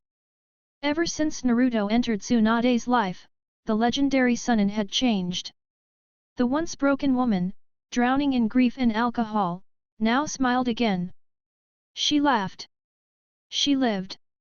Shizuan couldn't be more grateful for that. Before Naruto, Tsunade's days were filled with despair and endless drinking. She'd given up on life entirely. But now she finally had something, someone, to look forward to again. Tsunade set the nail polish aside and blew a warm gust of air over her nails, drying them instantly. She smiled and turned to Shizuan with a question. Do you remember when we first met Naruto-kun, Shizuan-chan? Flashback. In a tranquil forest, the earth suddenly cracked open. Screams echoed from the depths as a hand emerged, gripping the edges and pulling a figure out. He straightened up, rolling his neck. Ah, back on Earth after ages, he muttered. Clad in a torn black coat, his red eyes scanned the forest with sharp precision. Naruto ascended into the sky, hovering motionless as his gaze swept the surroundings. Warm breeze, gentle sun, lush fields, rolling hills, massive trees, this is fire country. He finished his observations before descending gracefully. Something caught his attention, a massive cloud twisting in on itself. A knowing smirk crossed his face. The cloud brightened before exploding outward. Well, the gods certainly didn't waste time today, Naruto said, his tone dripping with sarcasm. Who's next to fall by my hand? White wings unfurled like blooming petals. Oak brown hair framed a face with piercing yellow eyes, sharp and perceptive. Tight armor hugged a sculpted body. Nice armor, those polished plates really bring out your eyes, Naruto quipped, drawing the dragon sword. His opponent mirrored him with a double-edged blade. Humph! It's you, the last dragon of destruction, the angel said. And it's you, the weakest of the archangels, Rogel, Naruto countered. Rogel remained unmoved. Foul creature, I will send you back to the hell you crawled from. Be my guest, Naruto growled, red eyes burning ominously. Crimson scales crept up his body from beneath his collar and jaw. Once I consume you, my strength will surge beyond measure. My soul is sanctified by God, with the Almighty on my side, I cannot fail. Geo Graze. A red magic circle appeared in the sky, casting a dark shadow over the nearby village. Rogel's eyes widened. You intend to annihilate this village. He readied his magic, preparing to shield the innocents. You've got the upper hand, so I need to level the field, Naruto said with a grin. He had lost much power escaping hell and knew a direct clash wasn't wise. Rogel countered, blasting the giant meteor of fire with holy magic. His divine power shattered it into smaller pieces, raining destruction onto the forest below. Naruto charged, aiming his sword at Rogel's chest. Thinking fast, Rogel cast Cipher. Holy fire enveloped him like armor, forcing Naruto to hesitate to avoid being burned. Sifio. The holy flames shot outward toward Naruto, who barely dodged. Rogel split the fire into 8 streams, striking Naruto repeatedly. He advanced, unwilling to waste time with this formidable foe. Zeltos, he called, firing holy lightning. Black Lord, this is intense. Naruto thought, his dragon scales straining to withstand the assault. Yet he was far from finished. Gade. Purple magic enveloped him, forming a protective barrier and dismantling incoming attacks. He swung his hand behind him, conjuring a massive dragon-shaped claw of magic that tore into Rogel's chest. Rogel flapped his wings to regain distance. So he's learned dragon magic. We must kill him before he challenges God.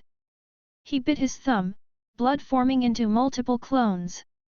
Take him down. Clones? Hey? I've got that too. Naruto made a cross sign, summoning his own duplicates. Regashreed. All his clones launched sharp wind blades. Bistaret. Rogel defended with a holy barrier, rushing forward to block the attack. Naruto's clones struck relentlessly, their Gade shields cracking the barrier.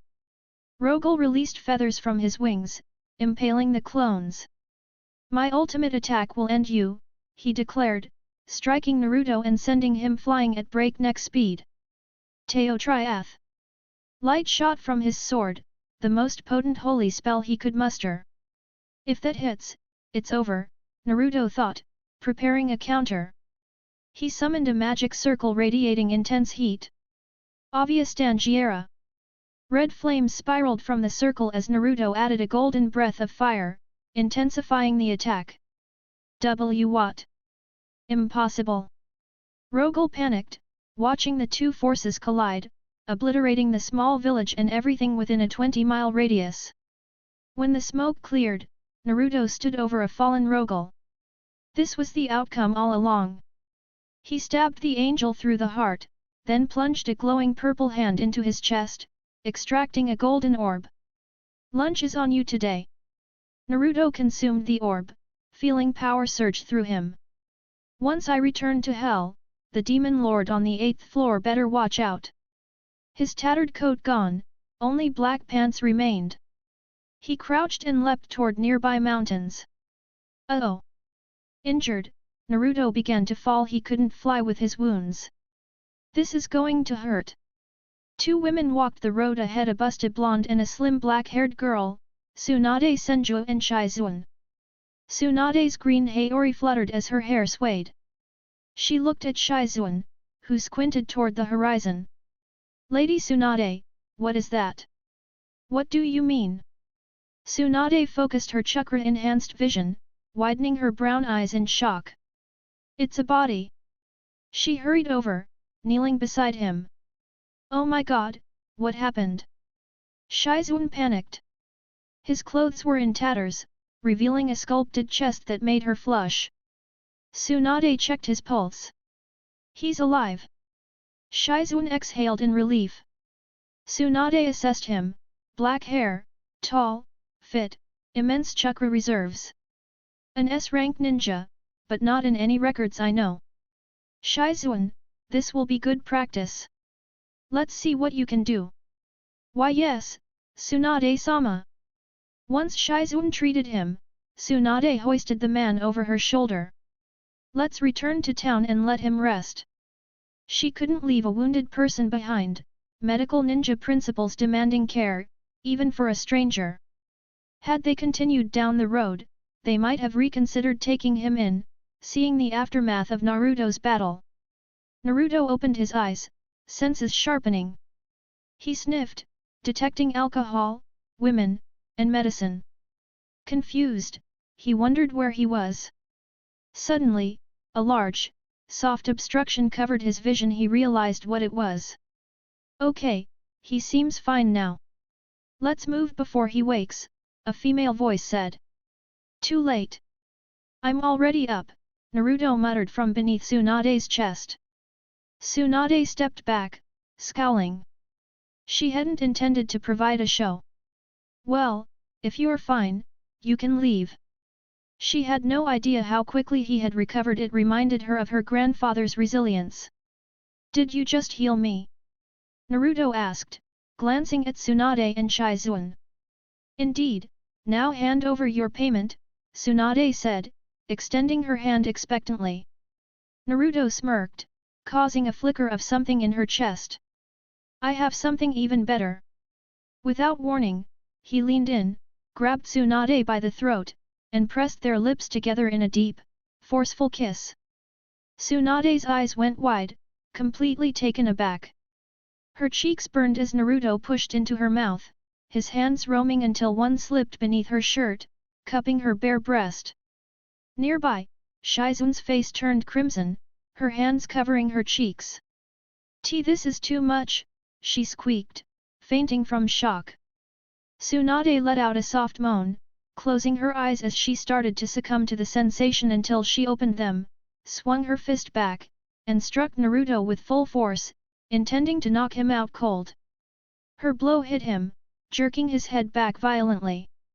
You pervert, she shouted, her face bright red with anger. Easy there, Naruto said with a grin, unfazed by her attack. What? How is he still standing? That should have killed him. Tsunade thought. She felt the force of her strike but realized this strange, horned man wasn't ordinary. I am Naruto Leviathan, future demon king of hell. Pleasure to meet you, he replied. Flashback. Tsunade let out a delighted sigh, squealing like a schoolgirl and kicking her feet on the bed. Anyone catching her like this would lose all respect for her. Lying on her back, she gazed at the ceiling, fingers running through her blonde hair as she lifted the magic concealing her horns. Black horns jutted from her head, emerging from beneath her hair. Who would have imagined she could fall in love again with a demon, no less? Once Tsunade revealed her horns, Shizun did the same, showing dark horns with purple veins that extended along her hair, capable of secreting a lethal poison. Then the door opened, and a shirtless Naruto entered, grinning as he crossed the room. He soon lay atop Tsunade, their lips locking in a heated kiss. When they pulled apart, Naruto hovered over a flushed Tsunade. What brings you here, beautiful? He asked, glancing at Shizun, blowing her a kiss she shyly caught and tucked into her robe. Tsunade drew Naruto down into her cleavage. Did you think I'd miss a party like this? Not a chance, she laughed. Naruto chuckled. I should have expected as much. Good thing Oda-chan isn't here or we'd be partying for days. They laughed. Oda was infamous for her performances, a star in the underworld not just for being a demon lord of the 6th floor. But I did come with news, Tsunade said, returning to her reason for visiting. The Nadeshiko village will be ready for the exams. I've trained and armed them with powerful tools and sent the best to hell for advanced training. She beamed, proud of her accomplishments. The hell-trained shinobi were stronger than their earth counterparts, having faced countless enemies. Perfect. The nations won't know what hit them when my followers strike, Naruto said eagerly. Enough talk. Let's celebrate. Naruto stepped aside, letting Tsunade rise. Yes. Tonight is a night to rejoice, the Demon Kings are back. Council chambers. Around the round table, clan leaders and village elders waited for the Hokage. 5 minutes passed in silence. Hiruzen sat, eyes closed, puffing on his pipe with deliberate long draws. Finally, Hiruzen exhaled and spoke. What I'm about to share may sound impossible, but keep an open mind. We are shinobi, things that seem crazy often are. Giant beasts capable of destroying nations, even flying old men. His words washed over the room like a tide. Just say it, Hiruzen, Koharu snapped, losing patience. This is serious, not something to just spit out, Hiruzen said firmly. After a pause, he continued, Naruto Uzumaki has returned from the dead. He is no longer the blonde child who perished, he is a man. You may have heard rumors of a black-haired horned man calling himself the Demon King. Those rumors are true.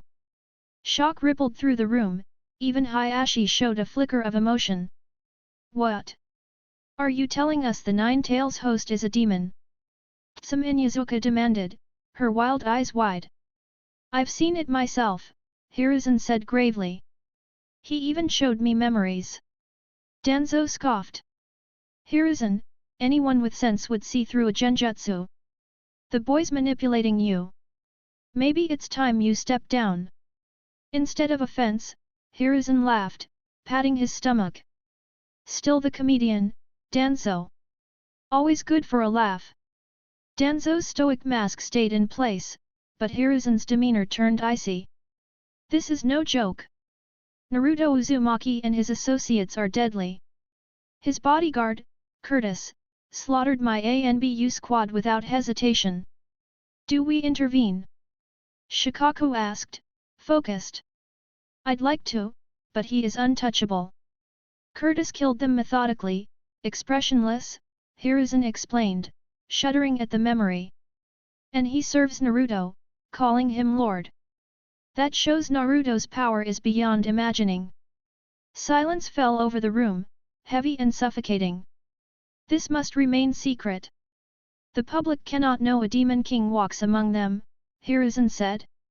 I will enroll Naruto as a genin under Kakashi Hatake, who will monitor him closely. Hayashi raised a hand. Is it wise to place such a being at the lowest rank? And Kakashi, our strongest jounin, may not suffice. Inoichi remained outwardly calm, though inside he worried, especially with Ino spending time with Naruto and Sakura, who treated him like family. Naruto wants to become Hokage, Hiruzen revealed. Gasps filled the room. No way! Koharu shouted. Think carefully, Hiruzen said firmly. With Naruto as Hokage, we could harness the forces of hell, including multiple Nine Tails. Peace could be enforced across nations. Danzo's eyes gleamed. Peace? No, we'd dominate everything, Demon King, Nine Tails, and hell itself. Power isn't for ruling, Danzo. It's for creating a better world, Hiruzen countered. Your ideals will bring ruin, Danzo spat, rising and leaving the chamber. If you can't see the path to dominance, Hokage isn't for you. A heavy silence fell over the room as Danzo's words resonated with everyone, leaving them unsettled. This meeting is concluded. Take my words seriously. We have now stepped into something far beyond what we ever imagined. Hiruzen's body shimmered and vanished from the room, and the others dispersed in their own ways. So? How does it taste? Mabuki leaned in, eager to hear her son's thoughts on her breakfast. Naruto swallowed a bite of the meal his mother had prepared, then flashed her a warm smile.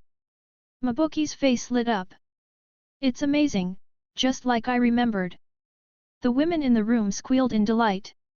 I knew you'd love it. You probably haven't had something this good in ages. Naruto chuckled softly at Mabuki's pride. Well, I don't need to eat much, when I do, it's purely for pleasure. Though Albedo-chan does make some truly delightful meals when she's in housewife mode. Sakura hesitated, her curiosity getting the better of her. Naruto had mentioned having multiple mates or even more than one wife. It was hard to fully grasp. He was no longer entirely human, could she possibly be the same? That question would have to wait. Brother, what are the names of your wives? I was waiting for you to ask, Naruto said, setting down his fork as a faint red glow appeared in his hand, summoning his phone. I have 4 mates, all powerful demonesses. My first is Asuma April, now Asuma Leviathan. He showed them a picture, and the 2 women's eyes widened in awe. How did you 2 meet? Mabuki asked. A reminiscent smile crossed Naruto's face as he laughed softly. Well, she beat up Curtis while I was away. Both women looked at the man seated beside Naruto, who simply sighed. It's true. I was much weaker back then, he admitted, clenching his fist with determination sparking in his eyes. But now, she's no match for me. Why were you fighting? Sakura asked the black-haired swordsman. Flashback. Hand over the stone of night. A woman with long hair, snow white fading into violet, stepped forward. 2 strands tied with black bands framed her sharp, piercing cream-colored eyes. Her tan, athletic figure and graceful curves gave her the presence of a deadly warrior. I'll never give it to you. This artifact will help me claim this floor, Curtis said, gripping his black great sword streaked with red veins. I serve the future Demon King. Asuma chuckled darkly, memories of past betrayals flickering in her mind. I've followed someone too, once. Stop following yours, or you'll end up like me, she warned, fury burning in her eyes not at Curtis, but at the fate that awaited those who misstepped. From her white pants, she drew a black, minimalist blade, no guard, no grip, just deadly edge. White gloves gripped the weapon tightly as she shrugged off her black leather coat. Her black long sleeve hugged her frame, highlighting her form. Then die. She surged forward in a blur of violet, blade ready to strike. Not on my watch. Curtis moved with golden speed, meeting her charge head-on. The force of their clash shook the ground, magical energy radiating for miles. Meanwhile, Naruto and Kurama paused amidst the slaughter of countless demons. They had been ambushed, greedy creatures hunting the Stone of Night. That's Curtis. Who's he facing? Naruto asked, crushing a red demon's skull and skewering another with its horn. Someone incredibly strong, but he's losing. Badly, Kurama said urgently. We need to get there before it's too late. Naruto rose into the crimson sky, his eyes shimmering a terrifying purple. I'm already ahead of you. Clasping his hands, he formed a dense orb of sparking chakra. Dragonic art, skyfall destruction. The sphere dropped silently, then erupted in blinding white light. Kurama moved to avoid it, but the surrounding demons weren't so fortunate. The attack obliterated everything in its path, leaving nothing to react. There's a certain elegance in destruction, Naruto murmured, flying toward Curtis's battle. He arrived to a scarred battlefield, blood staining the already red earth. Asuma stood over Curtis, foot pressing his chest, sword poised. This was inevitable. Your struggle only delayed the outcome. Kurama, stay out of this, Naruto said to the fox, who nodded with a low growl. Curtis silently accepted his fate, regret for not seeing Naruto achieve his dreams heavy in his heart. Asuma raised her arm, forming a black hexagonal shield, just in time to block a strike from Naruto. Curtis, how did you let her overpower you? Naruto asked, eyes fixed on Asuma. She controls dark matter. Her power is immense, Curtis muttered, then collapsed. Do you have the Stone of Night? Asuma demanded, sword aimed at him. Naruto revealed the gem, night-colored and pulsing with dark energy. Looking for this? Asuma lunged greedily, but Naruto sidestepped, striking her cheek.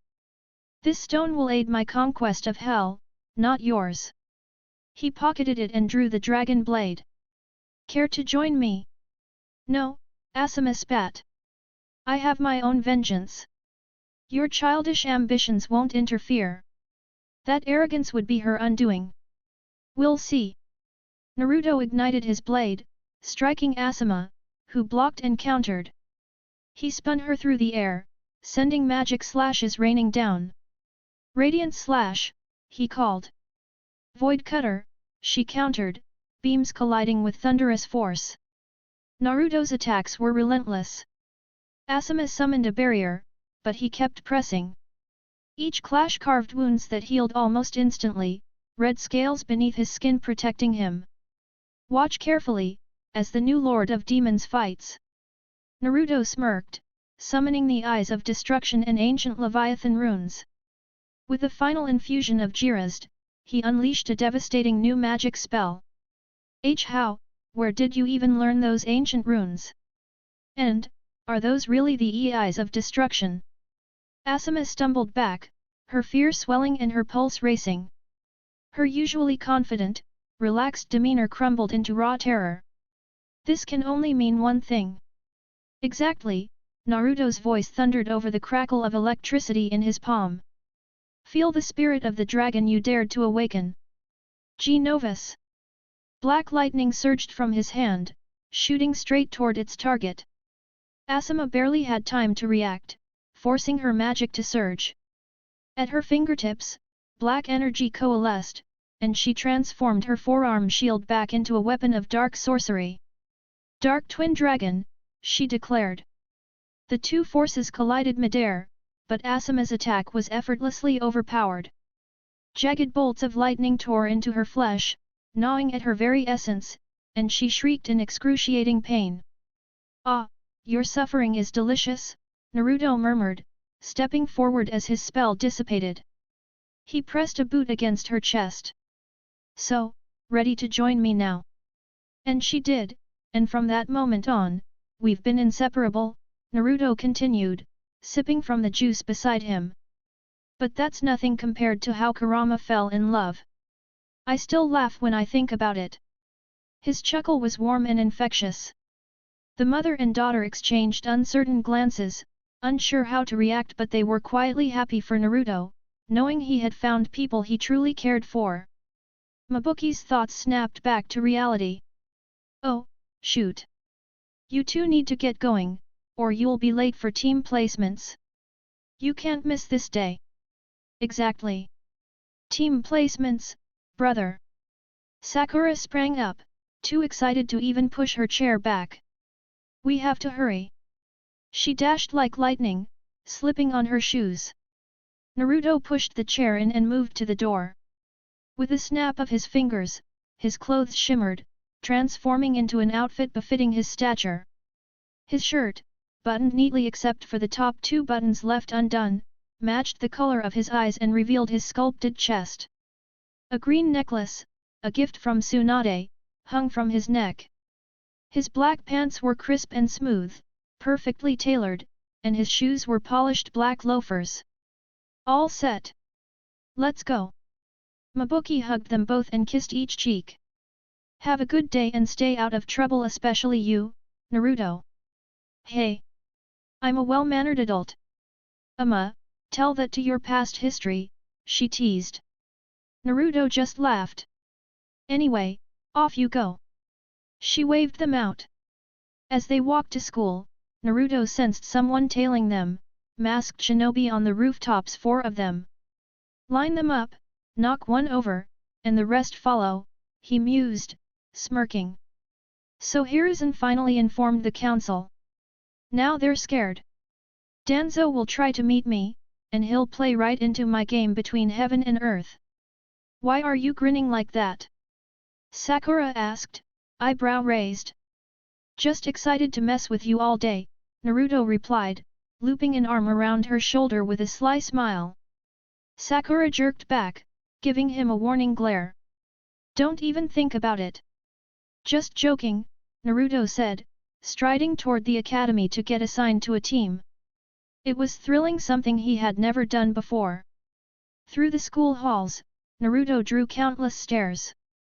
Women lingered, clearly tempted by his presence, but Sakura's glare warned them off. The men, on the other hand, could sense the lethal energy he radiated not only from his charm but from the danger he carried. His broad shoulders, puffed chest, and experienced aura gave him the presence of a veteran, and something darker beyond that. Naruto exuded cocky confidence, yet it was undeniable he was the real deal. Say, Sakura-chan, what do you hope to learn from our new sensei? Sakura tilted her head, contemplating while walking. I want to master medical ninjutsu. I'm naturally talented. And more jutsu, so I can be stronger, powerful enough to make anyone kneel before me. Her words surprised Naruto, but if this was her ambition, he could make it happen. You're thinking like a demon, little sis.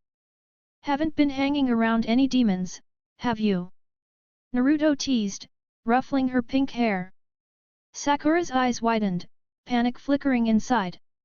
Did Naruto mean actual demons? Relax. I already know what you're thinking.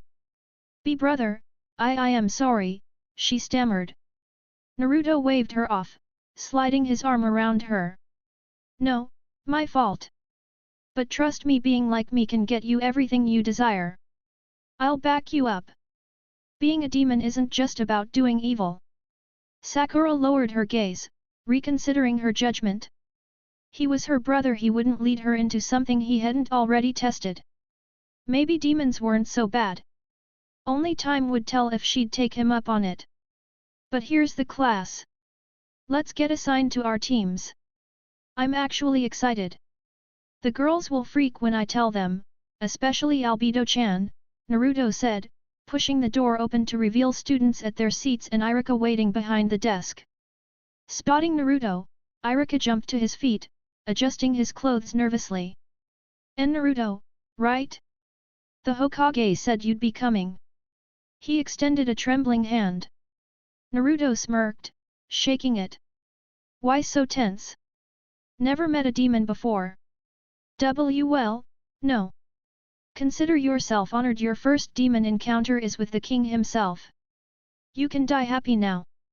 Releasing the handshake, Naruto scanned the room and spotted Ino. Ino-chan, mind if I sit here? What?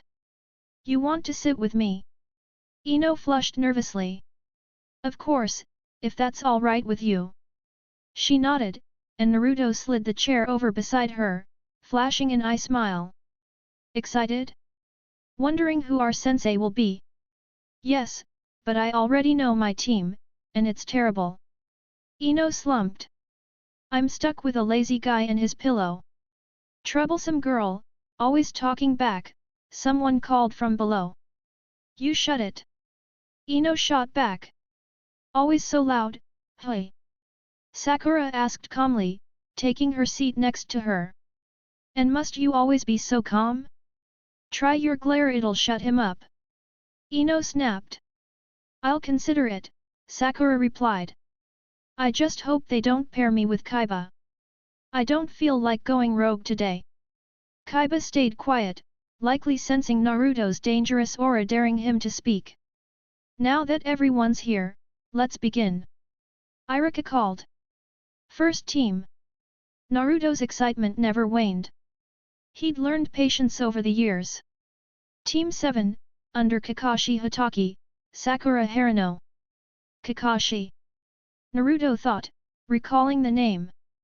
Friend of that Obito guy, we'll see soon. Sasuke Uchiha. Groans echoed from the girls.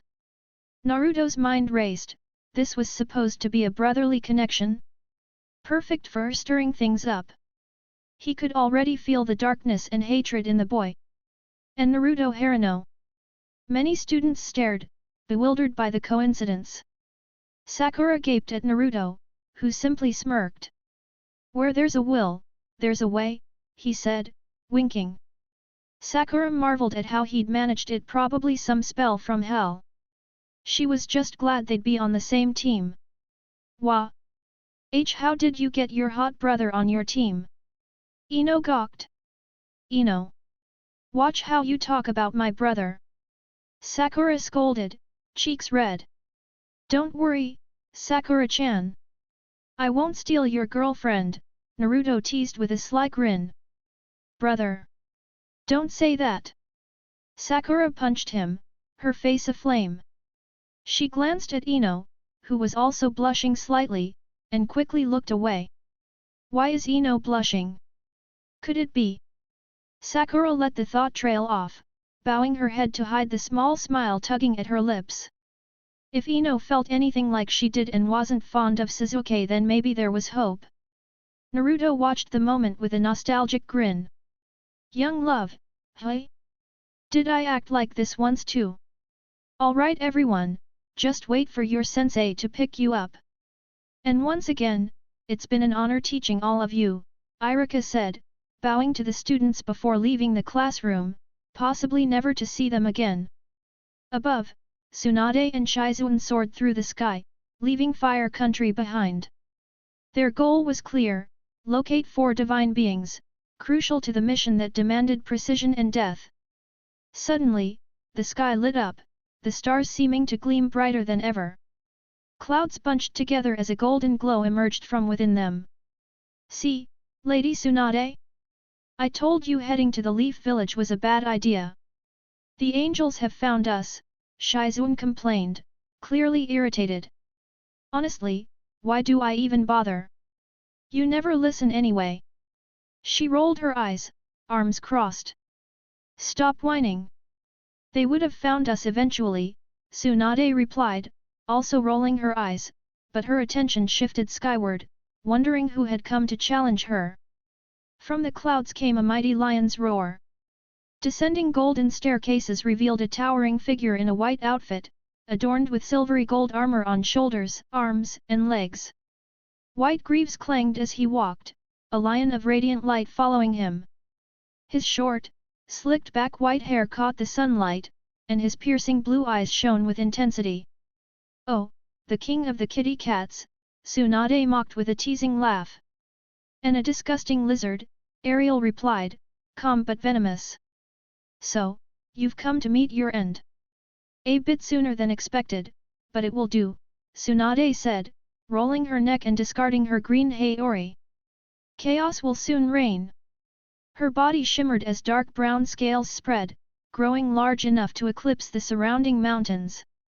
A massive dragon unfurled its wings above, rough scales glinting, yellow eyes piercing like fire. This was Tsunade's dragon form, capable of immense destruction, casting shadows for miles. Time to finish this, she growled, hot vapor curling from her mouth. Dogda Azbidara. A star-shaped blue fireball shot toward Ariel, who barely managed to dodge. The blast obliterated a country on the Fire Country's border. The Dogda Azbidara attack represented the pinnacle of Hell's fire magic. Its strength was legendary, even Naruto had used it to destroy another dimension while in Hell. Don't think of running, Tsunade warned, wings beating the air violently, shaking mountains and whipping the ground into chaos. Ariel readied himself, summoning a golden lance from particles of light in his hand. I banish you. He rose, aiming downward at Tsunade. Suddenly, clouds parted, and a column of golden light slammed into Tsunade, sending her massive form crashing to the ground with a roar of rage and pain. Ariel seized the opportunity, forming over 1,000,000 lances into a single colossal weapon visible for miles. Shizuan watched from a tree, unbothered, recognizing her master was merely toying with her opponent. Yet the attack's holy magic radiated powerfully, enough to hurt anyone in its path. Tsunade let out a roar that shook the area, dark portal opening before her. She dove through, evading the strike that struck seconds later. Where'd she go? Ariel scanned the area, expanding his senses. Seeing a chance to weaken her, he conjured a holy barrier, trapping them. Now weakened, you cannot fight at full strength. By God's grace, victory is mine. Spinning his lance, he hurled it at Shizuan, who caught it effortlessly between 2 fingers, returning it at twice the speed. Focus, she said, a deadly grin forming. Above him, a dozen fireballs the size of meteors rained down. Red demonic chains encircled Ariel as a Tsunade clone appeared. Time to die. No. Release me. I will not die to a demon. Ariel shouted, struggling against the chains that only grew stronger as they drained his magic. Don't worry. We'll sing your tale in the chronicles of Tsunade. The attacks landed, muffling his screams as the giant blue star blast struck once more. Without the barrier, the destruction could have obliterated the planet. Once calm returned, only a crater remained, magic traces lingering. I need a drink after that, Tsunade said, shrinking and landing in Shizun's arms. Let's celebrate. Honestly, Lady Tsunade, I don't understand why Naruto-sama chose you. Asuma would be a far better choice, strong, responsible, courageous, and focused, Shizun said, eyes sparkling. A tail flicked her upside the head. Remember who your master is. I am just as great, if not stronger. Tsunade shouted. Shizun walked away as the barrier fell. Sure, Asuma-sama is beyond you.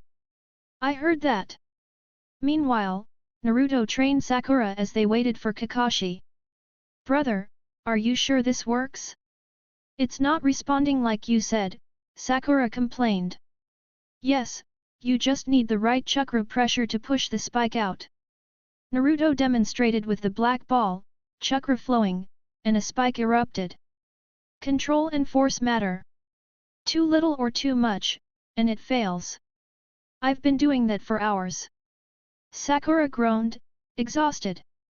This is basic stuff, even a newborn monkey could do it, Naruto teased, earning a glare from Sakura. Sasuke, want to try? Sasuke glanced from the window. Count me out. Too cool for training, hey. Naruto laughed.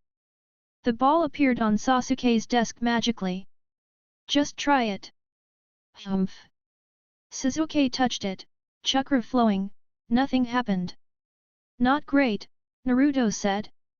With that chakra, you'll never beat Itachi. A kunao whizzed past his face. Temper, temper. Sakura rose, kunao in hand. Try that again, I dare you. Sasuke matched her glare, kunao ready. Naruto noticed, thinking, does he not have Sharingan activated? The door opened. Kakashi Hatake entered. All right, settle down. His lone eye scanned the room, noting two kids ready to clash. The red-eyed demon king inside Sasuke made him shiver, every instinct screaming to flee. Just like Hokage-sama said, not a child, Kakashi muttered. But his mission demanded presence. First impression, you're all misfits. Let's start with introductions, Kakashi said, leaning against the railing while the others rested. You on the right, go first. Don't pretend you don't know me. I'm Naruto Leavathan Harano. I love hell and its wonderful weather, I care for my family, lovers, and friends. What I despise are gods, and narrow-minded fools, Naruto said, leaning on his elbows. He could have revealed more, but why? Kakashi and the village couldn't touch him. Keeping secrets made enemies anxious and easier to manipulate. A bit unusual, but I won't judge, Kakashi said, shrugging casually, hiding any real concern. Next W. Why don't we save that for later? Come on, test us already, Naruto stood and stretched, a grin forming. You weren't supposed to know that. Have you been sneaking around? Kakashi asked, amusement lacing his voice, one eye crinkling. Who cares? Let's go now. Naruto snapped his fingers, and in an instant, they were on training ground 7. Let's start. Did he just? A teleportation jutsu? No hand signs, just a snap. Kakashi paused, then chuckled. Well, I shouldn't expect anything less from the Demon Lord, right, Naruto? Naruto's grin widened. Exactly. No mortal could ever comprehend my power. But Naruto, I can't start the test yet, I don't have any bells, Kakashi said, patting his flak jacket like he was searching. Here. Naruto tossed 2 jingling bells through the air. Kakashi lowered his head, realizing he had no choice. Fine. This is the bell test. Your goal is to snatch a bell from me.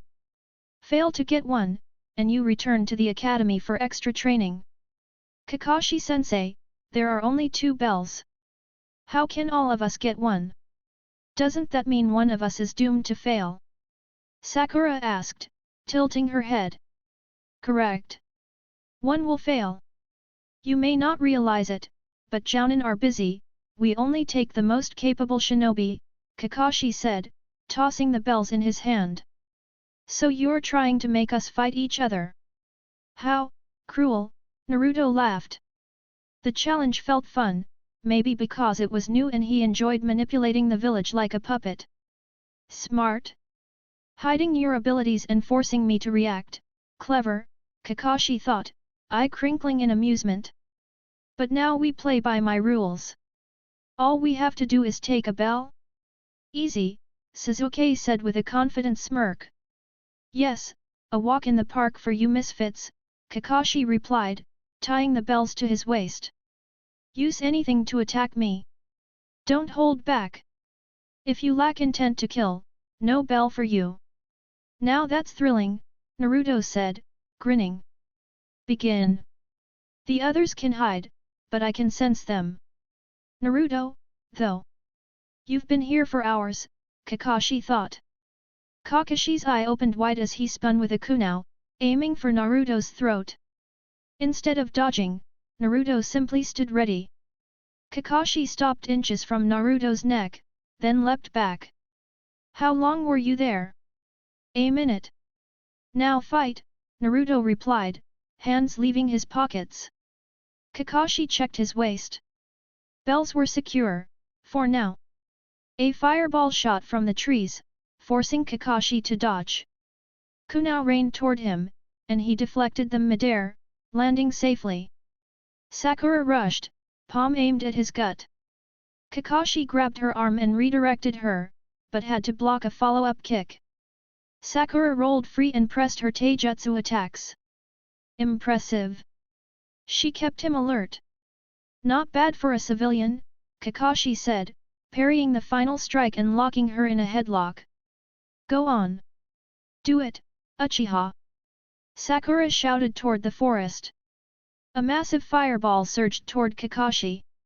He can use jutsu repeatedly, Kakashi muttered, impressed. As expected. Way to commit, Uchiha. I'll finish it, Naruto said, forming a small fireball on his fingertip. He merged it with Sasuke's attack, and the flames exploded to a monstrous size. What the? Sakura dropped a tag, freezing both her and Kakashi. She grinned nervously. Brother, this is insane. I can't move. What's happening? Kakashi struggled. Sakura vanished. Am I really going to die to Genin? A shield appeared just in time, saving him from the inferno. Once the fire subsided, he exhaled. Bells jingled. Sakura appeared, holding them. We pass, she smiled. Seems you do, Kakashi said, amazed. How did you manage all that? While you were distracted, we planned together, Naruto explained. But, how did you know my moves? Kakashi questioned. A puff of smoke appeared beside Naruto. A clone emerged. Shadow clone. Very useful. All 3 of them, working together. I have no choice, Kakashi said, eye smiling. Congrats, you pass. Hell. In a grand hall reserved for royal gatherings, leaders of the primordial families waited. A massive table dominated the center, everyone seated as Albedo prepared to speak. Let me explain why I summoned you, Albedo said, her white dress pristine. It concerns Naruto-kun leaving Hell to return to the surface. When did he leave? Kurama asked. When did Uncle leave? He didn't tell me, a tiny black-haired girl atop Kurama's red hair pouted. She had red slit eyes and black fox ears tipped in red, a mirror of her fluffy tail. He's a meanie. Don't worry, little one. Naruto-kun is fine, Albedo soothed gently. It's about time, Anemika grinned. Can't wait for it all to start. He mentioned something about conquering the world, said Kenny Shizura, a bulky man with dark skin, golden eyes, and sharp teeth. His black trench coat covered him completely. How long before he breaks the barrier trapping us? A tall man with deep brown hair and hazel eyes asked, arms crossed over a shadow-armored black suit. Zets, he'll take his time, Sun Wukong, the Monkey King, said, reclining in his chair. He has to stir things up first. Relax, Kurokami. Don't get your tail in a twist, Anemika teased, her wolf tail swishing. You two bicker like a married couple, Albedo laughed, then hardened. Train harder. Change is coming. Our rebellion against all that is holy will soon begin. Her wicked grin was mirrored by the others.